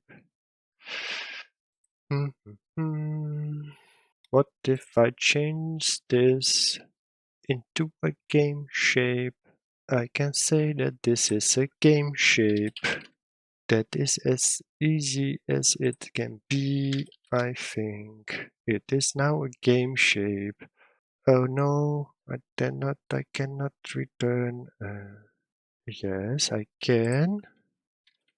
Because the method in game shape returns a tile shape. I don't have to, sorry, it returns a shape. So I don't have to return a shape here. I can just do a tile shape, which the whole thing finally returns a shape, which now says I'm not happy, which I don't care. That is undefined. That is undefined. No, it isn't. Yes, it is. It is totally undefined. This tile shape is tile shape. Da-dee-da-dee-da. Why is it undefined? I messed with that. What is game shape? Where is it? It's a game shape. Why? Oh, I need to say it differently. This is a game shape, culture shape. Change constructor to shape. Because culture shape now. My poor head. This game shape is game shape. Tile takes a game shape called tile shape. Yes. Cast argument 3 to game shape. No, oh no, yeah, I'm stupid. When you say when the getter has a certain type, it returns that type. So here's the problem. Cannot convert. Is that the problem? Yeah, this returns. Okay. Private shape. Okay, I'm just messing it all up. I think I'm trying to do something that seems simple, but it isn't. Now to remember what I broke. It wasn't applicable for shape, so I tried to change it to game shape. This was game shape, wasn't it? Public. Was that it? That was just a shape. What if this works? What if I can brute force the whole thing. I can also write just print culture shape and oh no, it's not even, I cannot operate it on a shape. Now I see the problem. Like I was saying, I need to really change those methods in there. I can only use this over the whole shape thing effect because it cannot take arguments of shape or whatever. That would be easily fixed, by the way. Wouldn't it? Shape, fixed. And then I can just transform one of those shapes. I mean, yeah, it's a little bit stupid, I think, to tell the code to here's the instance of game shape, which is some kind of helper class. There's probably way smarter solutions. I hope I'll understand it better someday, but I'm learning quickly now, I feel. But But yeah, what? Oh, no, I'm doing it the wrong way, of course. Go away. But yeah, now at least I can. This is kind of this is going to be pretty weird. Yeah, this all has to change. But now at least I can do specific transformations. But oh, shouldn't I be able to do it now in DrawCanvas as well? Now that it can take a shape. That's at least some more for my brain more logical. Or oh yeah, I took away its access to there. Is it logical to do the transformation while we're drawing? Because that's actually what I would be doing then. Is that logical? Because later on I need to apply a transformation of something to screen coordinates for the units, but those will be relative to the tiles. So is that logical to do that in the while rendering the screen? It probably isn't. There can be, yeah, something can be said for that because it's like a link between the data and the, yeah, well, I think both are valid, but both are valid. But I just revoked this class access to the draw board, so to the board shape, so it cannot have access to that method. By the way, this whole thing was extra, so I'm gonna tag that out. Let's try it here for now. Let's see if it works. Can be fun. But oh, by the way, then I need to do that for all. Why this is not the one. I need to do this for all the shapes.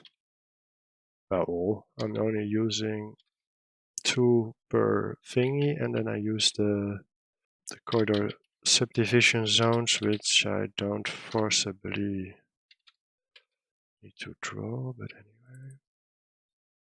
Let me see if this does something for shits and giggles already. It breaks. Of course it breaks.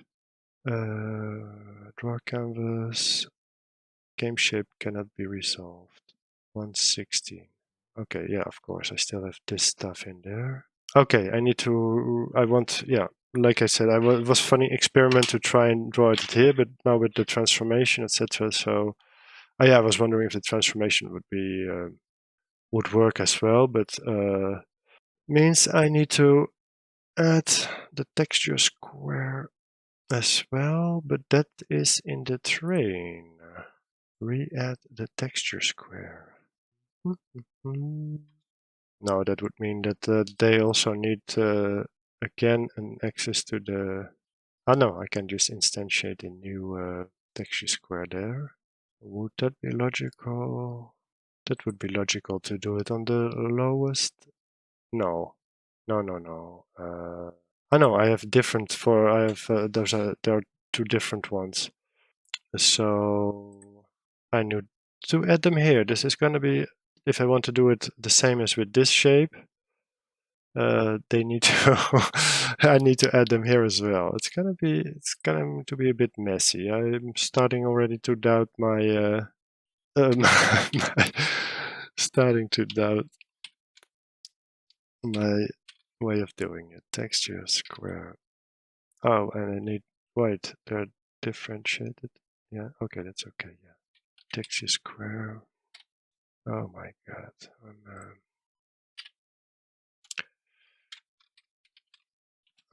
Me was thinking to have cleaned it up nicely. Okay, I'm gonna add that back in. So I added that in as well. Like I said, it's gonna be nice, becoming a nice mess here. So now this has a texture square as well. Yeah, now the advantage of doing it cleanly here starts quickly to go down instead of just creating instances of this on the tile. Yeah, for me it's already starting to get messy again. So I might just abandon that idea of adding the shapes here and just creating instances of them on the tile. I can do that with an if-else statement, no problem, instead of this. Because yeah, for something like this, it's interesting for the terrain. It's you have some kind of oversight. This is just adding one shape in that case. Another is it's not very interesting. Even I can even leave the text here. Yeah, while I'm saying that, I convince myself I'm gonna take that out. I don't like it. I don't like it, and it also means I can, as far as I see, take out the game shape again, but then yeah, not do the transformation here, but do the transformation in DrawCanvas then again. Because like I wrote it down here, it's not bad, but it's yeah, I feel feeling that it's nicer in the other one. So I will change it back again. I will change it back again, all that.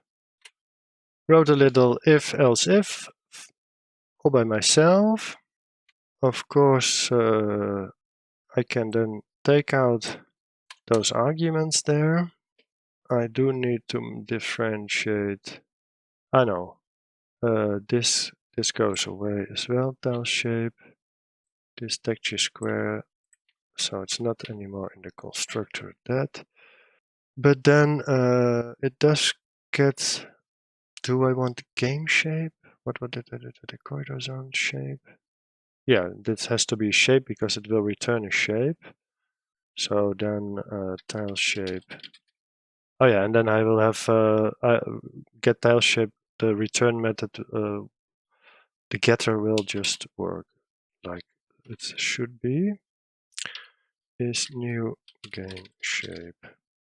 I shouldn't be afraid to create instances of game shape because it's just a cutesy little like factory helper class. I think, maybe tomorrow I say something different altogether again. Like that's starting to be the standard now. Up corridor shape.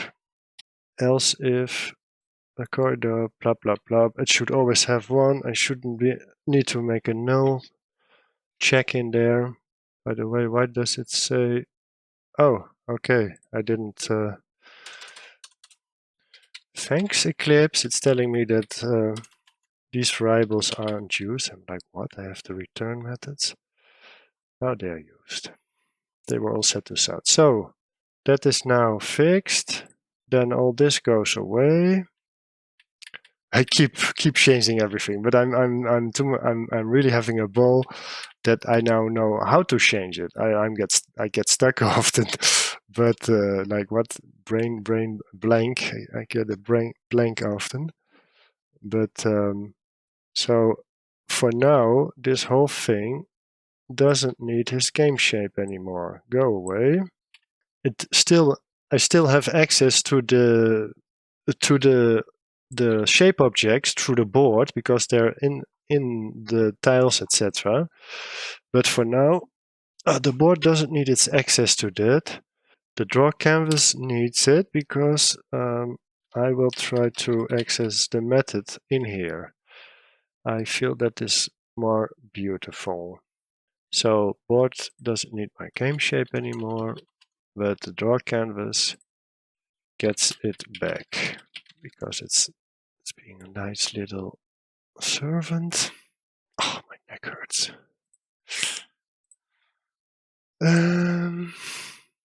Of course, we need to have all kinds of errors. DrawCanvas 160. Oh yeah, now I'm still stuck with that was what I was adding. It's such a wow. Every time I'm there, over there, over there. So culture tile get. Oh, did I write a getter for it? I did. Get texture square culture, which returns a shape, which should be right now. No, I didn't do a. Oh, I'm stupid. Culture tile, it's not texture square, isn't. It's a rectangle 2D. Rectangle 2D. Why is it complaining? Oh, I need to import that stuff. Okay, yeah, I don't even need. I was also bothered that I thought, yeah, I need the game shape axis here, an instance here in the tile class, but I only need the standard classes. I already said it before, but yeah, that messes with my brain. I do instantiate that method of my game shape, but to create a shape, a standard shape, because that method returns a shape. So that's pretty funny. Anyway, I think it's pretty great. Texture square. Yeah. Why aren't you happy? Because I didn't write 2D behind it. No? Still not happy. Oh, putain. Still up on you. Rectangle 2D. That's what I need. Was there something in board which used that? Nothing at all. So my DrawCanvas, okay. Now it's happy. And the other one, texture square corridor. No. Corridor tile. Paint. Get texture square. It's right up there. And that's it. Another error solved. Yes, launch. Next error. No pointer exception in texture paint. Draw tiles at 142 in the paint. Texture paint. Corridor tile is get corridor tile. Draw outline. If get image not is no. It clearly states if it not is no. Paint to off screen, whatever, blah. New texture paint, get image. Okay, I'm gonna test if it is an error in here or in the whole loading of an image. That is a problem, but I don't see why it does a. Now it's at 116. Yeah, that's the texture paint. Right? I tell it it's not when not is no. Get terrain. So that cannot be the problem.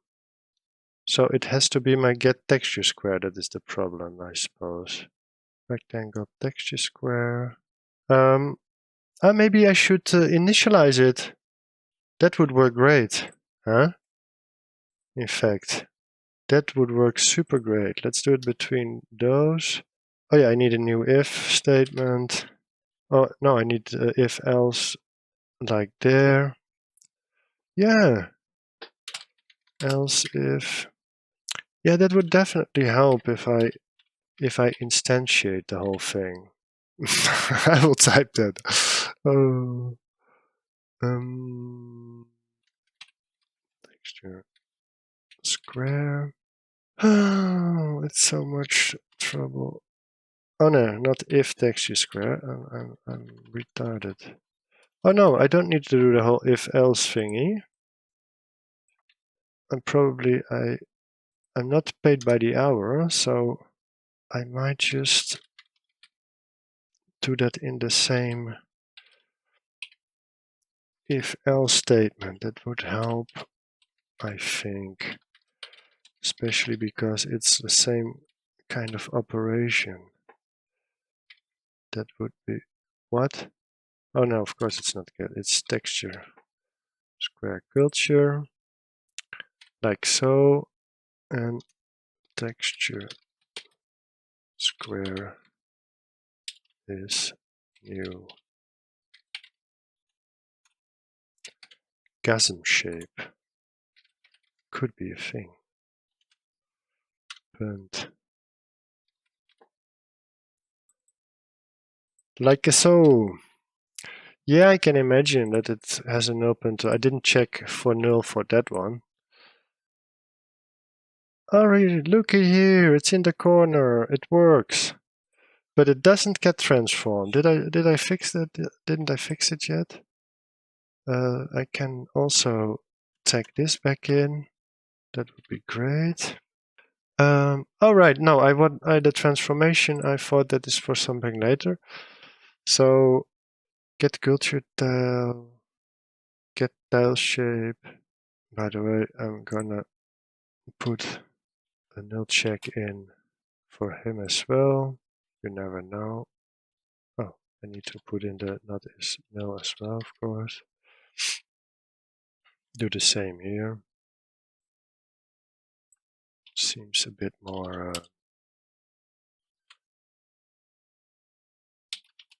in line with the rest, and ChatGPT will be proud of me. So, but oh yeah, I did give it access to the. I wanted to give it access to the game shapes again for that method. So I can go already put it back. Mouse handler, blah blah blah. This game shape. No. Wait.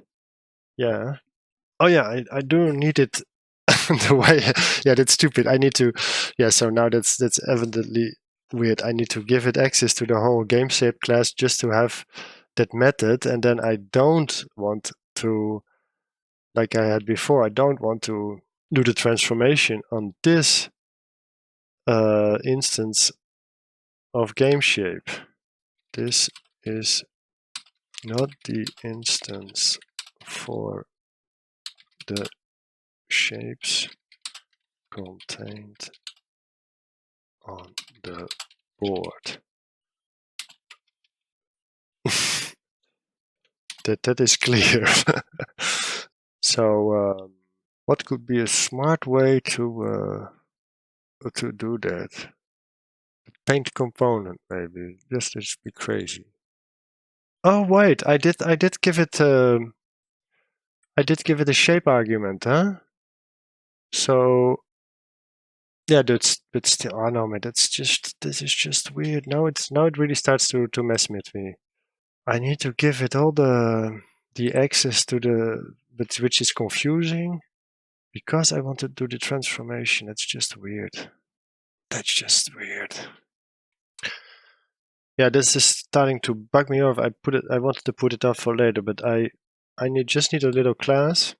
Just need a little class that both the shape use and the render class.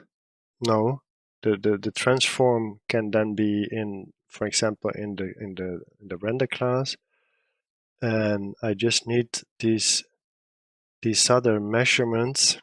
I need them somewhere other logical. Let's ask ChatGPT. It might have seen a million things.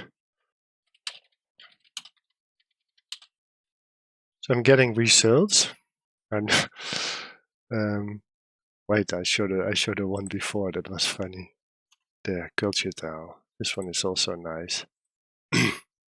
It's cool. Gives me stuff for my for my thumbnails. So yeah, this is pretty nice. So what I turned out to do was actually pretty simple. I asked ChatGPT, of course, I gave its class, and should I separate should I? I explained the whole thing, and that I was thinking about that, and that I had this other problem with the transformation of vertices that I realized that, yeah, it was a whole text, that I might need to transform them later. So it gave me some general tips, which most aren't very useful, but doesn't matter. It does say I could change the vertices in little methods. It might be smart, etc. But it said something about the transform, the order of things, and that X loops or Y loops, and the transform, etc. And I got the idea to, I don't remember how, to include, because before this was an abstract superclass of all my tile hierarchy stuff, to just put the transform thing in the constructor for this class. That might, because ChatGPT said something about the order of things, because it's very okay if this whole thing can transform relative to the board array. So when I initialize it, which means that every time I create a new shape, like in tile, etc., I need to include the row and the column, but that's what I just created, had the row column thing, and here it's obvious that I need row column, and for me at least, I think that's logical and not just WH. And but that's actually pretty okay, because I don't do that very often, and not in complicated ways. It's actually very, yeah, it fits perfectly with where I already had those arguments available. In train, I don't need it. only in tile and in grid hexagon. I also had a shape that I don't draw, but draw outline is set to false, so it doesn't draw it. But yeah, there I also have that. And for now, I only use these to have to create the board shapes. When I include unit shapes as well in here, and it's just outline shapes, etc. And I think I might even do that. Then they will have another transform. They won't transform relative to row and column, but they will take one of those measurements that is transformed with that and be relative to the tiles. So those get transformed with that. So that will be another transformation that I can if a transformation is needed, I'm not sure, that can also be in here. I think it should. Well, we'll see we'll see it when we get there. Yeah, and then I was like, yeah, it might not be very interesting to. I need maybe to, like ChatGPT said, these things here, change them into methods. It said these things that I use often, I can just make a method that returns them. I can also, I'm pretty sure, make this into a method now. Or I didn't even try that. Yeah, maybe I've tried that. But I think I can make this in a method that does that. Maybe even because now it's the right order, because normally you get variables first and then that. Maybe now that I have added it to the constructor, the transformation, maybe it works. So yeah, then it worked, like I said, kind of interesting ways. Oh, now it gives an error. What did I change? I just added some space here. Oh, I deleted the comma. What did I do? 32. What? Oh, it's okay now. I accidentally deleted the comma. So this is pretty fun. But I could luckily check in the board that it was, and now again it's only initializing the corridor terrain types. So the wild nature stuff. So I was like, oh, there must be a problem in board, and it was of course those two. The initialization of the tiles, I did it in the just before initializing the grid, but then of course the terrain variable has the same value because it's I put it outside of the random loop of both after the random loop, and that of course doesn't work. So because then it takes both has the same value of the variable. So far as I know, I already tested this, so I know I just need to put them after the what is it called, the switch statement block, and then it should work. Oh, cancel, because the second one when it was still here was pretty funny as well, pretty interesting. That was the first. It's kind of weird that it did that, so I kind of like it. I'm missing my other one, so empty general thing. So now it doesn't even do the doesn't even initialize the terrain. Oh, I switched it off. Oh yeah, I switched off the corridor block. That's why. Oh, this again. Do that all the time. But anyway, for tidiness sake, I will put it up here. Yeah, I turned off the corridor block here for the drawing for testing. That's why it's in black. Kind of like the special effects. Oh, and now it's broken again. Okay, let's figure this out. Okay, so it only does that when the corridor block is on. So there's a problem in there. Let's find that. There's just, I think, yeah, like before with the indenting, there's a problem with that. This second part isn't in the if the board is null block for some reason. Because then it was winding that there's one too many. So I must have. Oh no, that one is too many then. That one needs to go. Yeah, then it's included. Right. Right. So we're back to where we were. This is beautiful. Let's not draw the corridor zones. Those are ugly. Oh yeah, and the corridor zone, get corridor zone, they are not, of course, individually set to draw outline or not, so I'm just drawing them manually. I don't even need that draw outline check here. That's kind of superfluous now. I know that I can just tell it to draw it conditionally, etc. So here it is again. We're back to that. Yeah, what I want to do now, let's fix the indentation. I already thought it was doing weird stuff. Wow, it's beautiful. So, yeah, so now the highlight is out of here. Let me see. That then should probably be a method, probably inside the mouse event method. No, maybe use a separate method for that, right? I have the selected tile, game loop. Oh, this is just a huge mess. I have access to the board now, and I want to be able to set.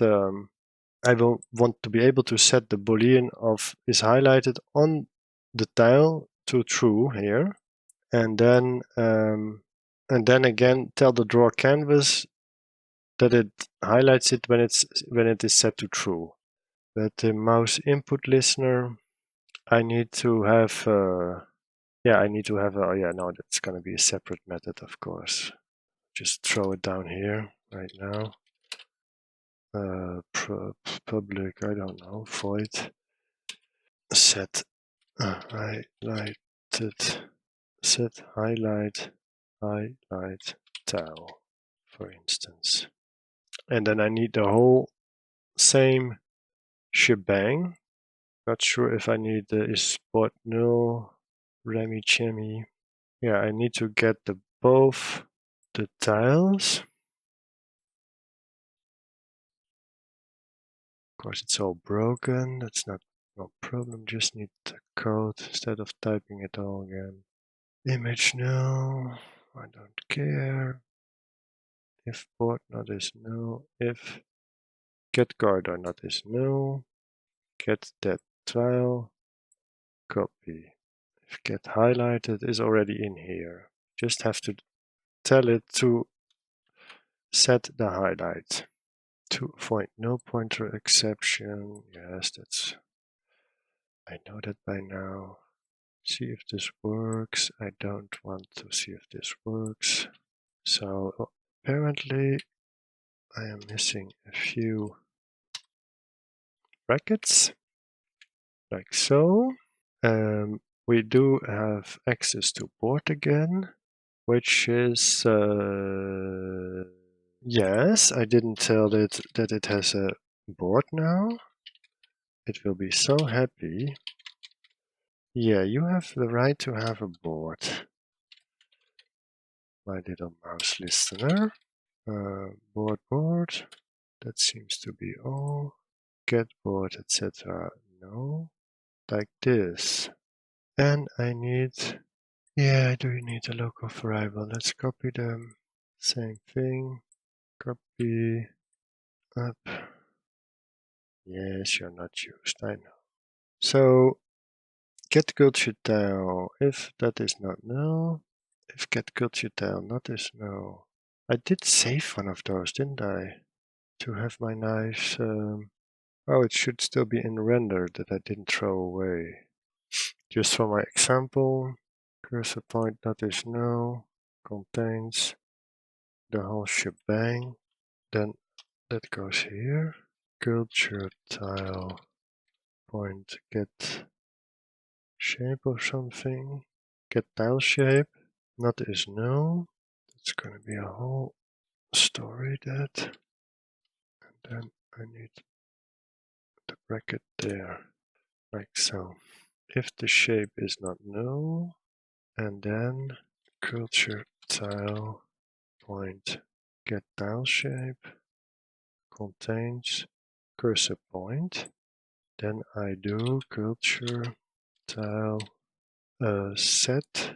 I did call it set highlighted to true. That should be the whole thing of it. Shape.Ding. If and and a little bracket, corridor tile point, get tile shape, not is null, and cursor point, that is null. It's a bit a bit superfluous checking here, I think. That was because first I needed to find why it wasn't working 100 times. Contains point. No, not click point, my friend. Cursor point. Oh, sometimes autocomplete. Maybe one day I start to learn how autocomplete works. Yeah. Oh wait. Maybe I should also tell it what to do then. Well, now checking for 100 thingies. Set is highlighted. Dot true, please. Isn't that all? I need an error now, otherwise I'm gonna freak out. I don't get an error, but I don't get a highlight. Initialize this thing here, where it gets its board from here, which DrawCanvas gets it in main. DrawCanvas has the right idea. Yeah, I'm looking in this instance of board, I'm iterating through the grid to draw it. So that should be the right thing. Oh, yeah, maybe I should call the method somewhere. Just a thought. What if I just put that nasty thing in the set highlight tile? Doesn't have any arguments. That doesn't work like that.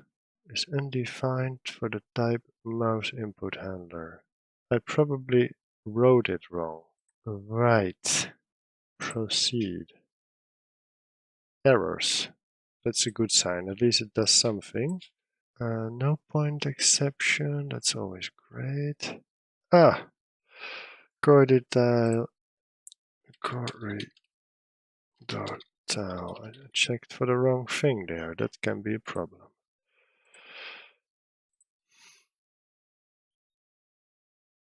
Oh, it does highlight.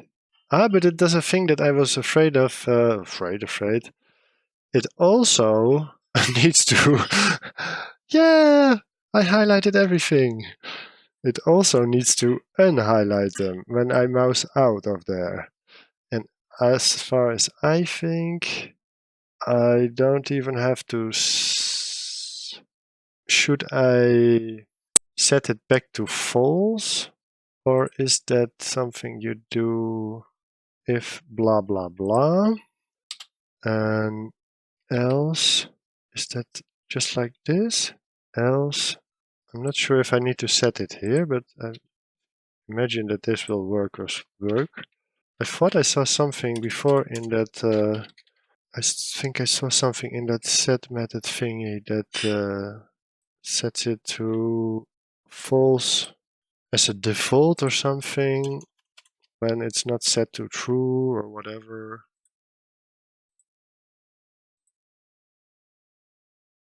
Et ben voilà! Et ben voilà! Putain.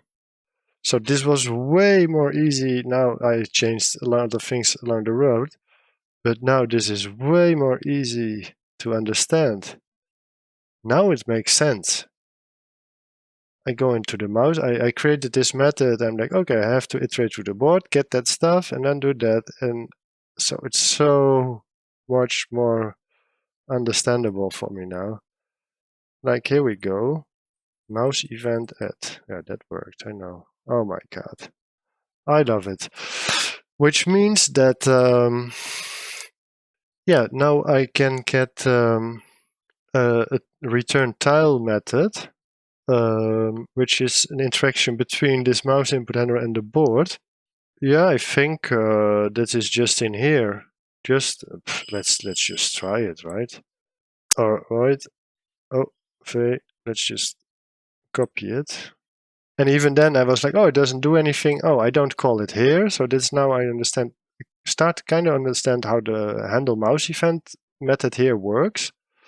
And now I can leave the invoke later in there in case. I just add it here and troop, it runs. So I think that's pretty amazing. So I changed it's the same stuff still. No, I don't need it. I don't need your help. Board, just adding a word. Board. It's just the same iteration. I can oh, this is a mouse. Yeah, no, a mouse over event. I can do it in the same. No. It's called differently. Yeah, I can call it select. Yeah, I can make one thing probably can join. Yeah, let's do that, right? Mouse over. I want to return some info for now. Let's say.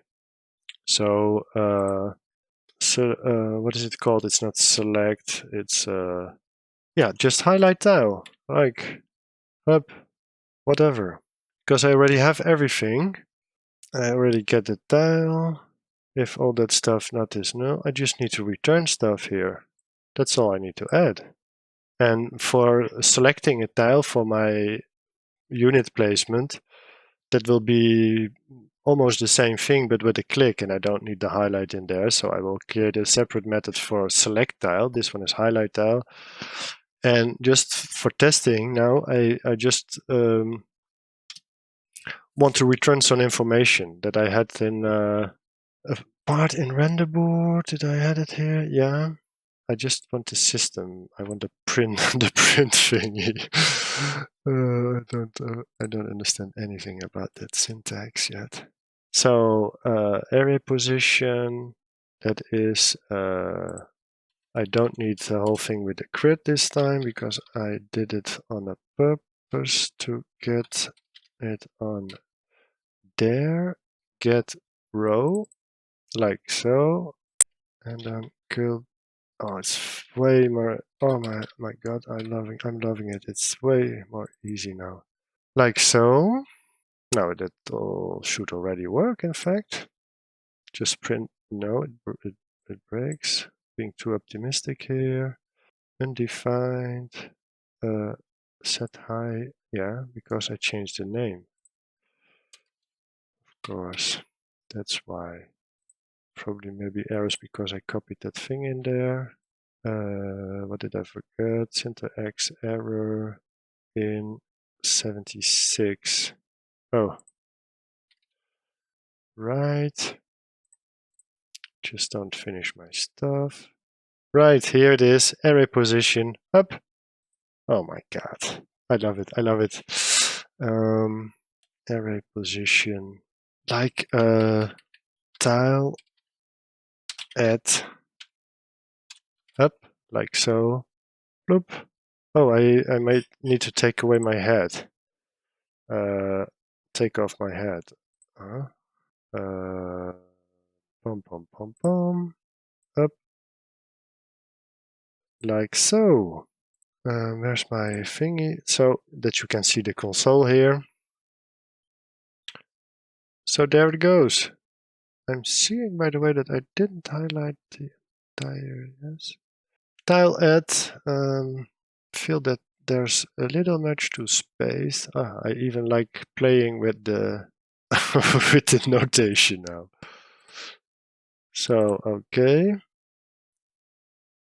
Tile add. There's too much space in there. Why is there so much space in there? Before the comma. I want the space to go away before the comma. Yeah, of course there's too much space. Like so.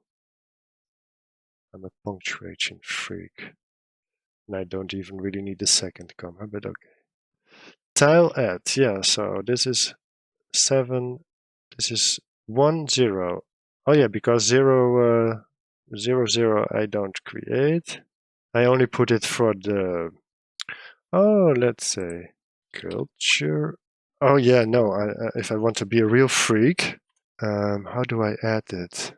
I have trouble, like I said, with this punctuation. This probably means that it changes it to, I don't know. Do I get a culture tile? Just to be a freak, huh?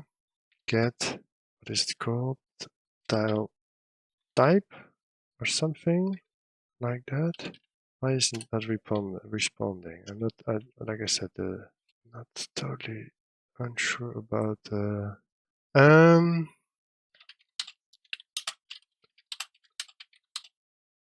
What is it called? Punctuation? No.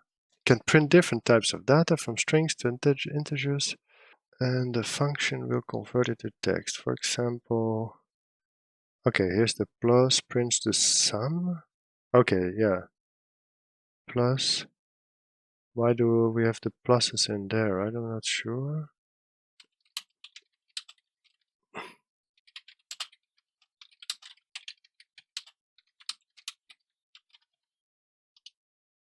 God damn, I'm like here, but what? The get tile type is undefined for type tile?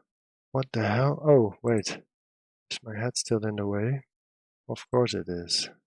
So what the hell is going on? Get tile type, but I probably, did I write it right here? Yeah.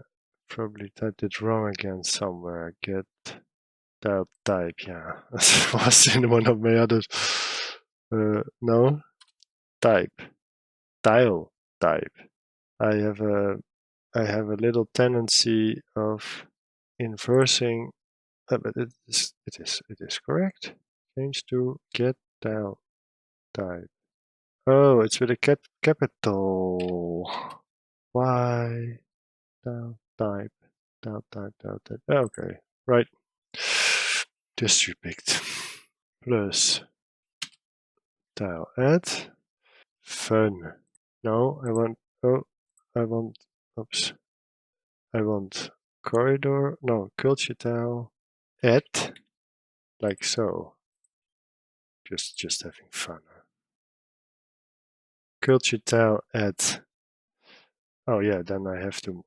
My head is. Let's move it all the way up here. No, then you cannot read what it is. I don't care. Like so for a bit. So where's my Java? Here, culture tile add. Yeah, I do already have the position. So for my tile selection and placing the units, I need that. Let's add terrain. Yeah, let's add terrain before. That's fun. So culture tile point get terrain point get terrain name. Oh, what? It replaced it because I culture tile. Yes, I know it's not working. So plus apparently, and then that plus that. Up. No errors. Grass culture. Add. Oh, but I need a space. Huh? Oh wait, this is bad. I need one space in there. Oh, no, I like it. I get it now. Or do I need to put accolades around the space? Yes. It doesn't like my plus plus without anything. With accolades with some space. No, why? It's not happy.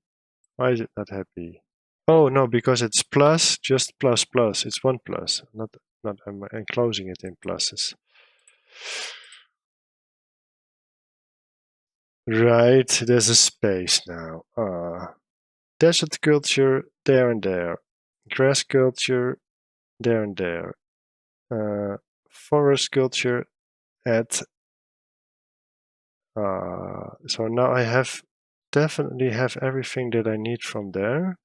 For the corridor zones, I can add it, and for the zones on the corridor subdivision, I can make it a little bit more, just a tiny bit more complicated to also return the corridor zone position. But oh, it's amazing! It works. It works.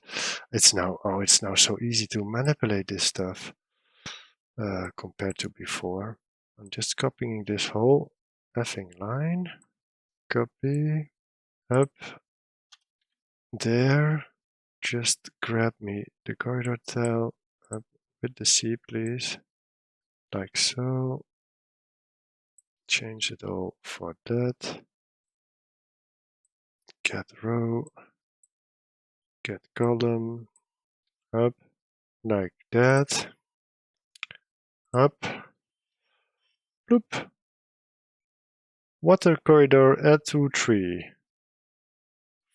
For sculpture, add tree.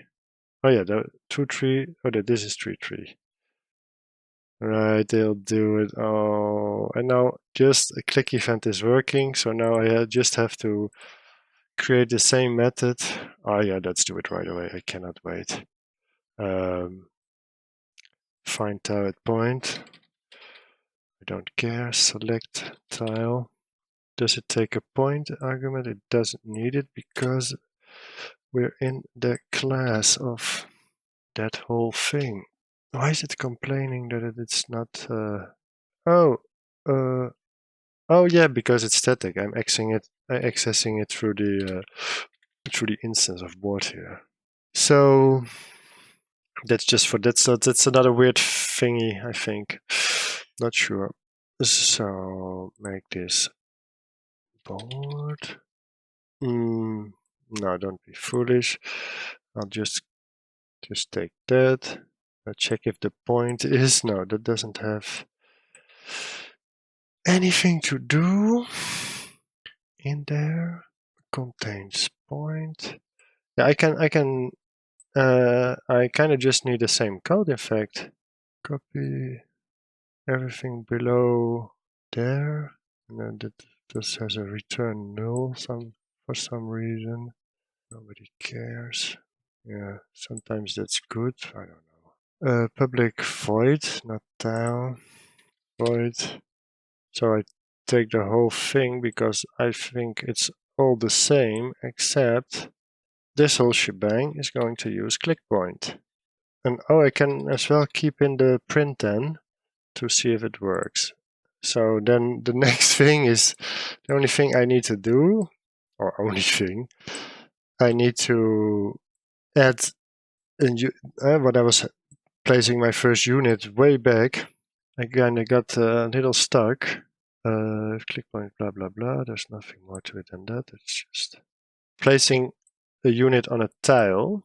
I needed to find the right tile, and it wasn't working at all because all this was bad. Wasn't working at all.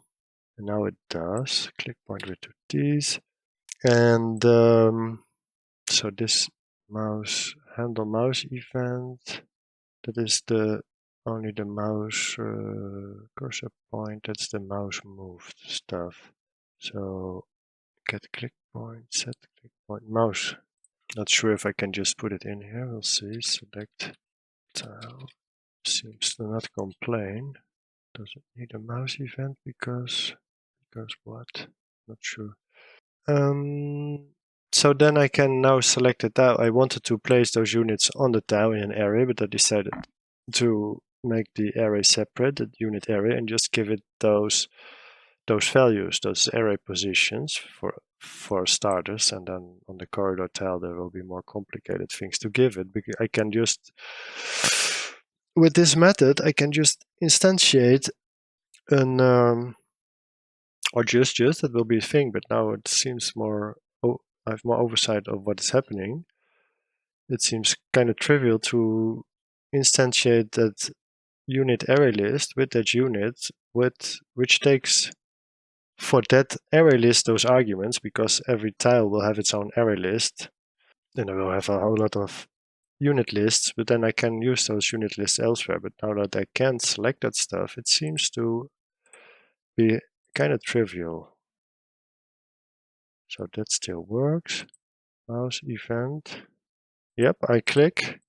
I don't move the mouse, I just click. And it returns the things. Oh, that's all. Oh my god. I was like, oh no. It's kind of getting late, but I was like, ah no, the whole tile select method, that will be another. No, it's done. Just had to copy the other one. And I probably can combine them in one as well, but because in fact, yeah, they're the same. No, yeah. Why would I? So yeah, now that's it's time to stop for today. But I can I can now go into the units list and yeah. Oh, what am I doing? And it will just oh my god, sometimes. And this will just take the arguments of maybe I need to create 2 units list, one for the 2 types, one for the yeah, I should. Yeah, I have to. I need 1 type for the corridor tiles, one for the others, because the corridor tiles will have position information for the different zones that they're on. I can have one. No, that info goes to the units that are on there, not or the eventual the or the buildings, the roads, for instance. The let's write it down on paper. Yeah, either I need to give that info to the units in there, but that will be a mess. Then I need to find a uniform. I need to find uniform parameters that go for the units which aren't present for. No, that's not possible even. I need to. Yeah, I might need yeah, I need to make another solution. Yeah, I need to make diverging things in there. Maybe even nested list or yeah, something new to think about. That's for another time.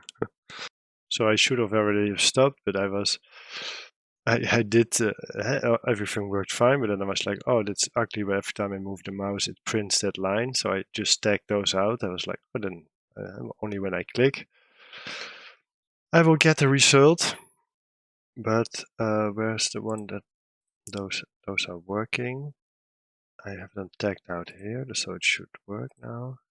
I have like new errors. So, but the only thing taking out those 2 system out print line thingies broke my whole code. So I like, what the F? What's going on here?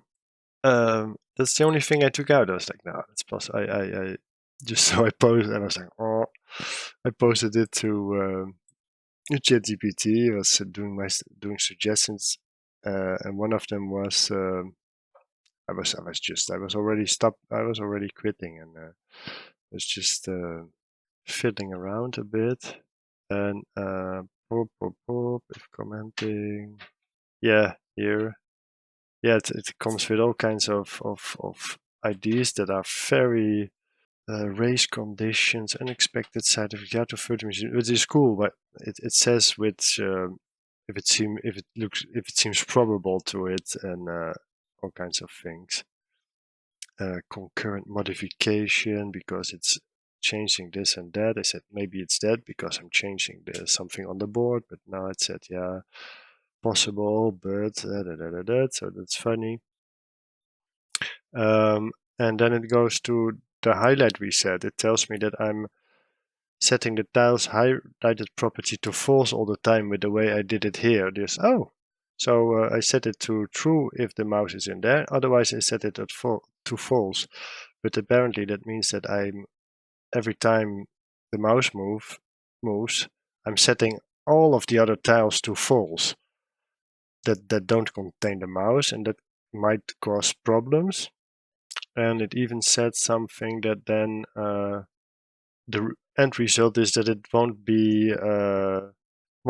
that nothing will be highlighted at all or selected. So, or that, like it has with the other things, that it gets some synchronization stuff. So I'm asking if it can provide etc. something better. It does say something about yeah, if I couldn't. I thought I had a method in there that was like it's only set to true while it's being set to true. There's some smart code in there, and I'm not sure. But anyway, that's not So it's explaining, yeah, you're unhighlighting all tiles and only then checking if they actually should be highlighted. This means that if a tile should be highlighted, but highlighted tile hasn't been called yet after the last mouse move, then that tile will not be highlighted. So there's something with the order of things, and so it might just be over feeding it and then having problems with the mouse event also, daddy. So then I ask it if it can give me a way. It says something like I should remember the last highlighted tile, and then while it's there, I have it here. I'm just gonna copy it because that's a whole lot of code. Well, so like currently highlighted tile, not is null, but where does it get the value for currently highlighted tile? Set is highlighted. All right. Where does it assign the value to? Okay, like if currently highlighted tile not is culture tile, this one that I'm in now, in this iteration, and when it's not null, set highlighted. Okay, and there currently highlighted tile is culture tile. Where does it give a value to the currently highlighted tile? Okay, yeah, so this is kind of logic that breaks my brain, of course. For it is like child's play.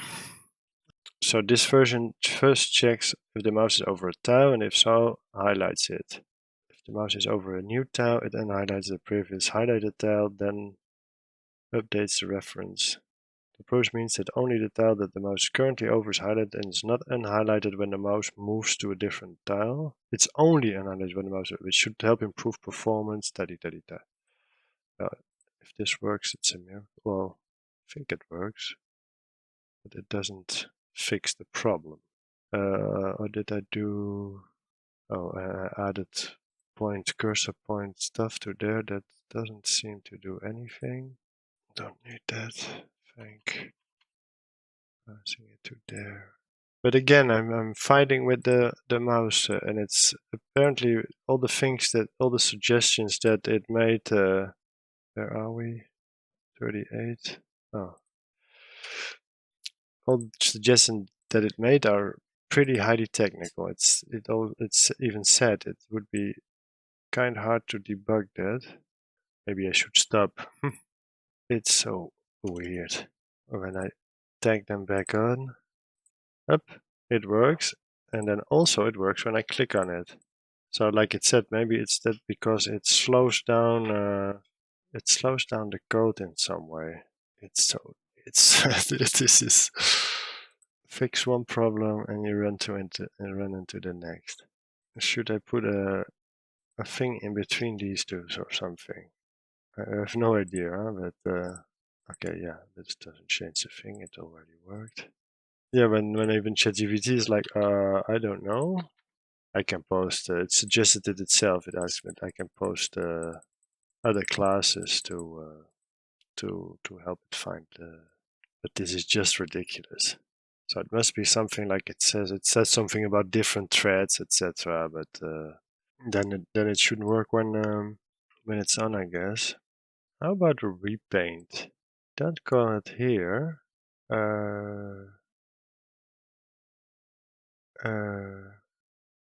So I did get my label to work as well after doing some back and forth with ChatGPT again. But basically I got rid of the old code here. Yeah, it's still there for a bit. In my handle mouse event, I didn't understand what was going on, but finally I was only giving a value of, or here in this one, it was giving values to cursor point and not click point. And here in my select tile method, I used the click point. And for some reason that handle mouse event was being passed through the standard mouse move and mouse clicked event in a way that it did respond to clicks. This was unifying clicks for some reason. Yeah, because the same event was passed in clicks, so that didn't understand at all. But finally there was no value in the click point. Then I asked a bit if that if this class what it was good for, and if it shouldn't split it up in click and cursor. By the way, yeah, I think ChatGPT didn't understand the logic, but isn't necessarily logic. That cursor point, I was using that for the mouse, checking for mouse movement stuff, simply the mouse position actually, and the mouse clicked, especially for when you click. But yeah, when you click or when you move, it's both is a mouse position. So I think that logic was implicit for me, but not at all for ChatGPT. So the poor thing was telling me, yeah, to redo this helper class, how to remake it. So you were repeating, it was repeating the code, etc. And I was at a certain point, yeah, if I need it and maybe put it in the code in the mouse clicked and mouse moved standard events. And yeah, so I ended up with a select tile in the mouse clicked and a highlight tile method in the other one. And then I was, yeah, so all this old code, it's just messing with my hand, and I don't need it. It's completely rudimentary, in fact, and it's just confusing me because I didn't write it and I don't know what it does. So, and I said to ChatGPT, had some old code that was working with a label that I was fighting with before, that I was trying to get it to work, and I was like, yeah, so let's just ignore this old stuff and get the update label. I was first trying to get it to work in DrawCanvas, but then I was like, no, I need mouse events there. So just like the other ones, put it like the mouse selection, put it like the tile select, put it in the mouse input, and then simplify the get click point, get cursor point. But in fact, it does the same thing as that one, as the other ones, but instead of printing it to the console, it prints it on the screen. So I was like, I have to be able to get it to work now. I was fiddling a bit with the canvas get label stuff, set text, but yeah, because I have access to the DrawCanvas, or access, I have this mouse input listener is instantiated with the DrawCanvas instance, so I can just access the label, set it text here, and that's all I was fiddling. But how do I no, I just create the label here, I set its text there, and I add the label. That's all. So, and it works. So it's so so effing simple. It's oh yeah, and I add the update label to both mouse moved and mouse clicked. So yeah, and effectively now I don't have that weirdo code anymore. Like I throw it away. Now let's take it out as a monument to, yeah, it like a, yeah, got it for somewhere from somewhere in once long time ago. Part of this, the rest is gone. And now I start to understand things myself. It's just confusing. Like, what's this code doing? And yeah, ChatGPT explained me sometimes there's logic when you want to have, this was when you want to have the same, in fact, it was joining mouse clicked and mouse moved events in some fancy way. And yeah, with all the X, Y, get, that stuff, you don't really need that stuff. I don't know why it was there. The get X, Y stuff doesn't help. Doesn't do any good, and maybe since then it's become more fancy, the Java whatever, but it's working. Here it is up here. So cursor is at the dead, and I could just add the things that I'm printing to console. I could print as well. I could add here to the label. That's, how do you say it? That should be super easy now. So then that you first little thingy, now in the console. Oh, I still have my head up there. Oh yeah, down there. So that's good. So you couldn't really see what ChatGPT was doing. We don't care. But yeah, I turned off the thing that it changes everything. That's why I found out the code. Oh, I was like, it's not working on this one. Yeah, it is. Oh yeah, it does. So that would be the first of like some information on the screen if I have in this label, if I print in this label what I print in console now, that would be funny, and would be totally trivial to do that now. Just change this text here. Yeah, let's do them both for now. For when I just do it. Just do it. You can do it. There's my text here. I should be able to just copy the whole thing. Oh yeah, but then I'm how about a break in this stuff? This is kind of overkill. I can make this a bit larger now. Yeah, this one was ugly. I did copy that. Ooh, text plus is. If I take this out and this plus that, what is that? A comma? Can't read it with all the red. Why is it complaining? And then just a plus here. I can see what it's doing here. Click point. String is not properly closed by a double quote. Just missing one of those, is that it? Oh, that's messy, those string thingies. Hard to see whether you're adding okay, so no, of course I'm stupid. That's being printed, and of course it needs a and this bracket is for doing what? That was for the system print out, so I don't let's see what the poor label does now. It's gonna be huge. This is the mouse clicked. I'm missing it with the mouse clicked. Last click was at edited mountain corridor at 7 deleted. Oh, by the way, it stays the same. Doesn't seem to update. Ah, yeah, no, of course, I'm combining. I have corridor tiles and culture tiles, of course. Didn't update the coordinates either, did it? But there, swamp at 7.5. Yeah, that I can understand. So it's only checking for the last click was at get terrain. Yeah, they're both the same text, so that's not. Oh, yeah. Oh yeah, no, that's all fun and games, but for the update label to work with with the I need to iterate through the kit, of course. I'm just so how was this done? There was a point there. That's just what was printed, and a space and a bracket. Oh yeah, I need to iterate through I need the whole thing with it done as well, and then I can make a label for it, of course. So anyway, fun and games.